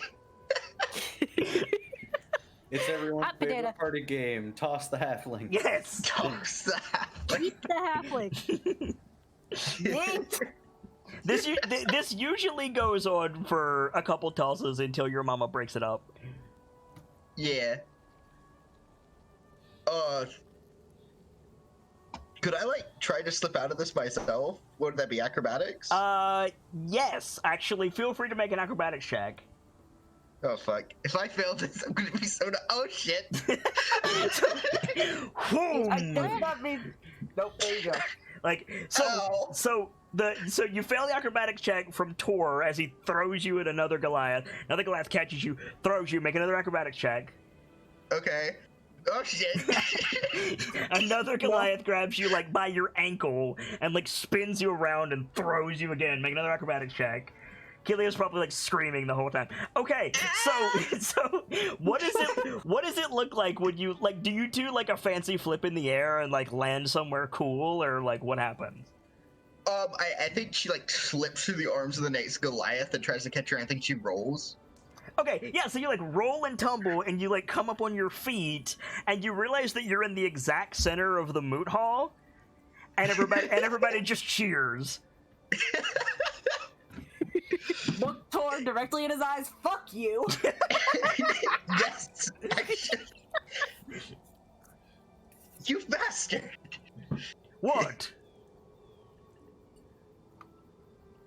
I think she's too busy laughing. God. Like, I think this is why Kelio can tumble so well. Yeah, probably. This is Helio's training. Yes. Yes. I trained in the mountains. I got thrown around by my family. You're being trained to someday tame a hawk. Kilio just riding a giant eagle. Oh. Falcor. We're helping you. Y'all laugh. I'm serious. I appreciate it. However, comma, I was in the middle of eating. Your stew's still there. Wait, are you done with it? Can I have it? I was about to say, I'm surprised you didn't get it while I was flying through the air. Tor is a lot of things. A food thief is not one of them. Have at it, Tor. Score! And I imagine- And he like grabs the bowl and just like opens his mouth and dumps it in. I think while she chuckles, she like walks back over to her seat where she was sitting. Orvar is looking at you like, oh god, she's dead. Like, I think she's smiling. Like, yeah, actually wholeheartedly smiling. Absolutely. I think she goes to like drink the drink that was set in front of her. Yeah, like you see Orvar like slowly relaxing, and you realize that he had his bow out, like under the table. Blink. He like puts it away.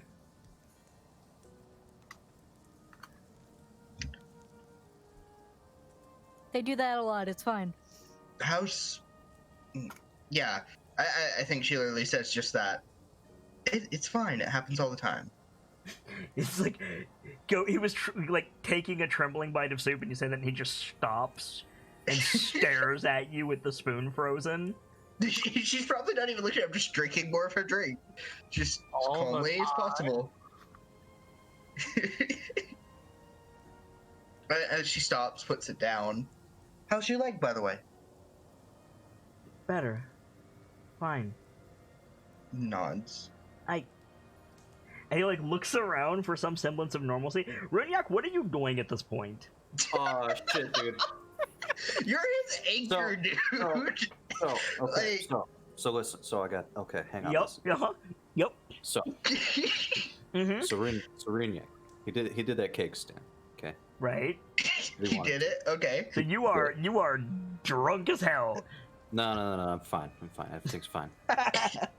Everything's fine. I think, just after that, whatever, somebody probably handed him a tankard, and at this point, he's just, like, singing, drinking songs in Red Hedgic. I love, you're singing, drinking songs in Red Hedgic. The humans that are in here are singing along. The Goliaths are trying to, but they don't speak Red Hedgic. I'm sorry. Knowing giants is just... Yes. We don't know the words. Yes, that is exactly what it is. So I have two very important questions. Yo. What song are you actually singing, and how bawdy is it? It we doesn't. like your funny words, Magic Man. Yes. Yeah, it doesn't matter what he's singing. It's the most like fucking drunk you've ever seen a man. Nice. Nice. I'm sorry. Like, you're not even actually singing. You're just sing-songing. Give me another beer, please. Yeah, right. I think Kilio goes. You heard him. Give him another. Yeah. So I think. Orvar is dying inside. Chima, I want to go home. So I think Runyak, you're past like a pony keg with the top ripped off of it. Oh. Chug. Have fun with this con save, man. They're doing it. Make a con save. Motherfucker. You have disadvantage. Nah, I got this. There's two of us trying to save Guys, I got this. It's all right. There's two of us trying to save our culture, and then there's this asshole.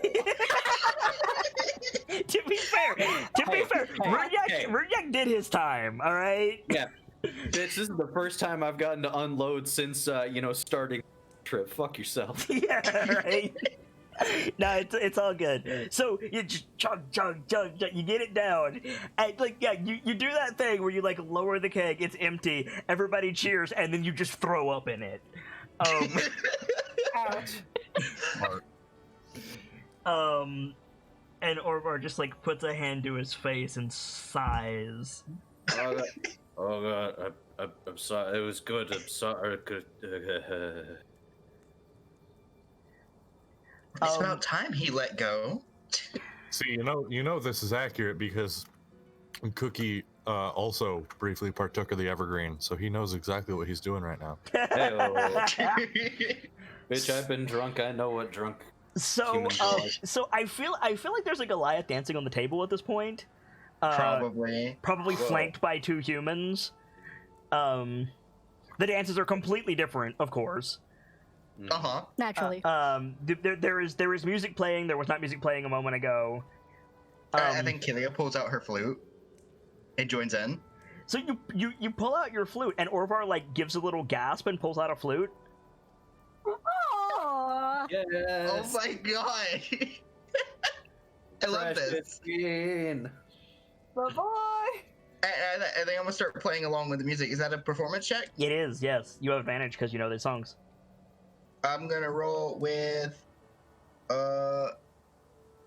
performance. With advantage. Okay, do I roll the flute itself or the I don't think the flute gives me any bonuses, so just no, it doesn't. Performance. Okay, nice.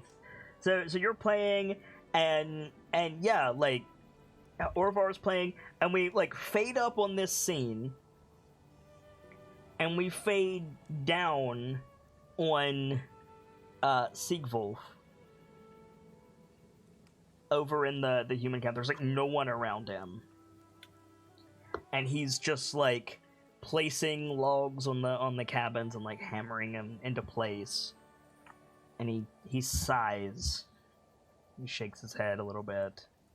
And he looks out over the snow. And I think he turns to face the moot. And he reaches into his like coat. And I don't mean like around his neck, I mean like the pocket of his coat. And he pulls out something. And we can't see what it is. But he looks at it, and he looks back at the moot, and he sighs and closes his hand around it.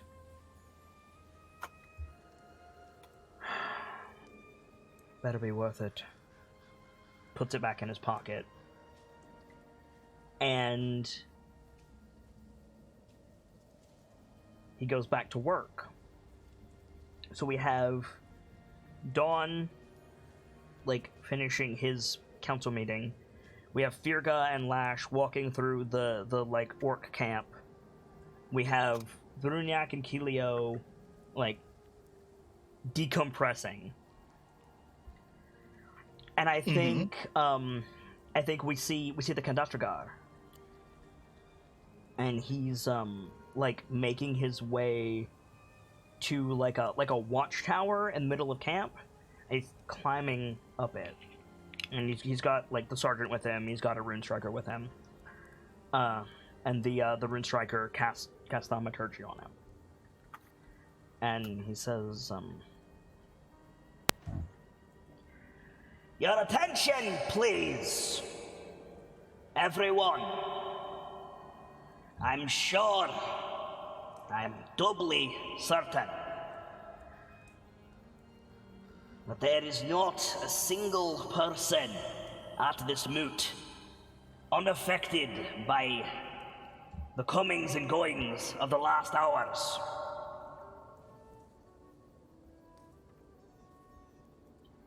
Be ye kin, clan, or ally, Gottelgrim owes you a debt and an apology.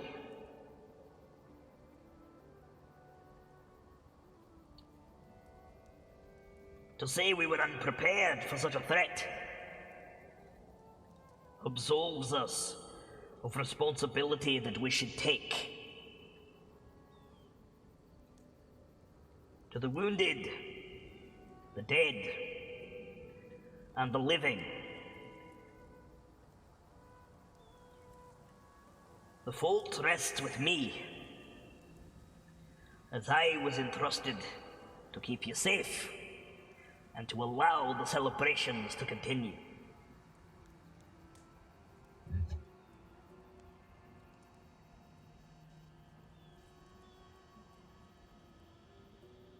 Tomorrow, we were scheduled to begin the second challenge of the moot, the Ring of Valor,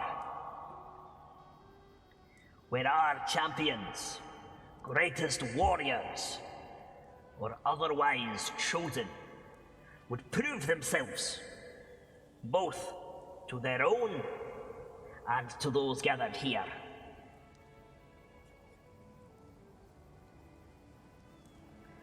I do not feel that it is right to continue as if nothing had happened. But likewise, I do not feel it right to cancel the proceedings. Many of you have traveled a long way, and you deserve to get your coin's worth. Both in the rights of the honored dead and of the celebrations to follow. As such, tomorrow will be a day of mourning and of healing for those who require it, and those who cannot. If Goldgrim can assist in any way, with reagents, rites, witnesses, or anything else, you need but ask. I will personally hear every request in my office in tomorrow's light, until all are satisfied. If you require more than a day, you need but ask. It will be done. And the day after, we will honor the dead together and prove the valor that was shown this very eve. It will take more than a rogue child of Tiamat to drive a wedge in this alliance, or to break the spirits of those gathered here. I speak with assurance that Gauntlgrim will endure, and I am likewise assured that our allies will not falter.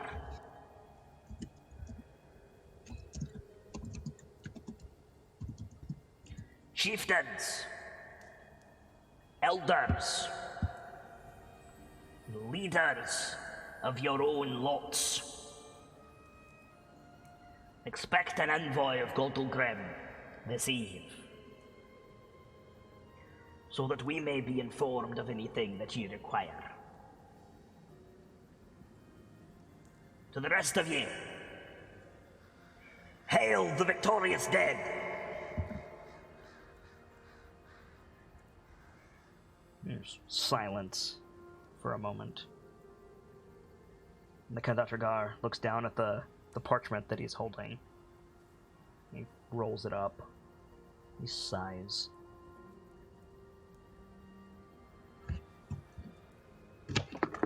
No one should ever live through what we've been through. And certainly not twice. And I think that's the last shot of the episode. Oh my god. God, Fuck, mate. this was full of feels. This hurts, like Jesus. Jesus. It hurts, but I'm glad I made it. Same. So, do we want to do some shout-outs, guys? Yeah, let's do it.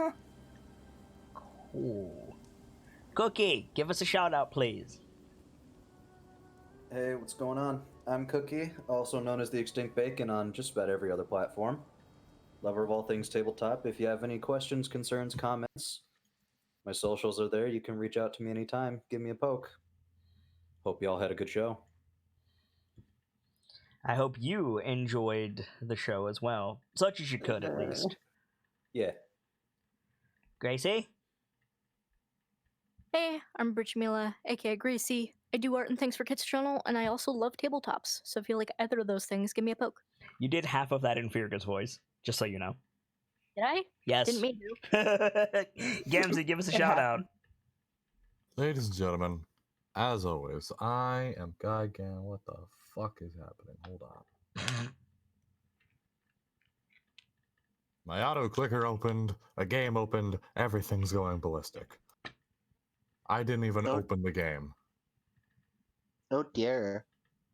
Okay. Try that again. Okay. Alright. Ladies and gentlemen, as always, I'm Guy Gamzee from the Bard and Training, getting a little more experience with every single show. I do so hope you've enjoyed this episode of...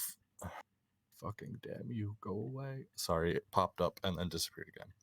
This episode of Voices of the Mountain.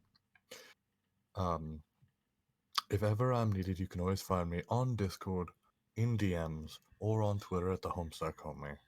Until then, have a fantastic rest of your night. Sibs? Hi, my name is Sibs143. I am in no particular order an artist, stagehand, and moderator for Kids Discord and Twitch channel. If you ever need me, I can be found lurking in stream chat or Discord, or in the Discord channel. And if you need to talk more privately, feel free to send me a friend request and we can talk more privately in DMs. Nightfall, finish us out, please. I am Nightfall the Kitsune, an admin for Kit's channel. I'm often found around the Discord doing stuff and things. If you need me, send me a poke. I also play in Sunday game, so if you like what I did here, I'm there as well. For my part, as ever, I am the Sharp-Eyed Kitsune, the teller of tales and the weaver of mysteries, the masked bard. This is the channel that is devoted to lore and storytelling, world-building, role-playing, and discussions of those things. So if that's to your fancy, you're in excellent company here, and I do hope that you enjoyed your time with us. I stream every single day that my health permits me to do so, and rolling with advantage in 2021 and beyond, which is 2 chances to catch a given stream. Tomorrow, I tend to take off for my health, and I will be doing so again, but I'll be back on Saturday with more Yakuza 3 in the afternoon, and the return of our monthly open dice night, in this case January's Tales from the Loop short story called Hazy Reality, sponsored by Night Mist Okami. Stop by if you want to see a little bit more amateur hour, if you will, here on the channel, or if you want more mainline Dice-Icive action stuff, Sunday night will bring you Tales of the Nightlights, an intermediary story between 2 seasons of a story, if you will. Stop by. We'd love to have you. For now, I need to get out of here, but as always, it's time to leave you with these parting words. From myself, my keepers, and those joining me on the stage this evening, to all of you, the regulars, the followers, the newcomers, and the lurkers, whether you're just having a seat by the fire or you've got a running tab at the bar, remember, there's always more stories to tell. And hopefully, I'll see you all next time for more Voices of the Mountain and a new chapter. Good night, you guys. Thank you so much for stopping by, and hope to see you all again very soon.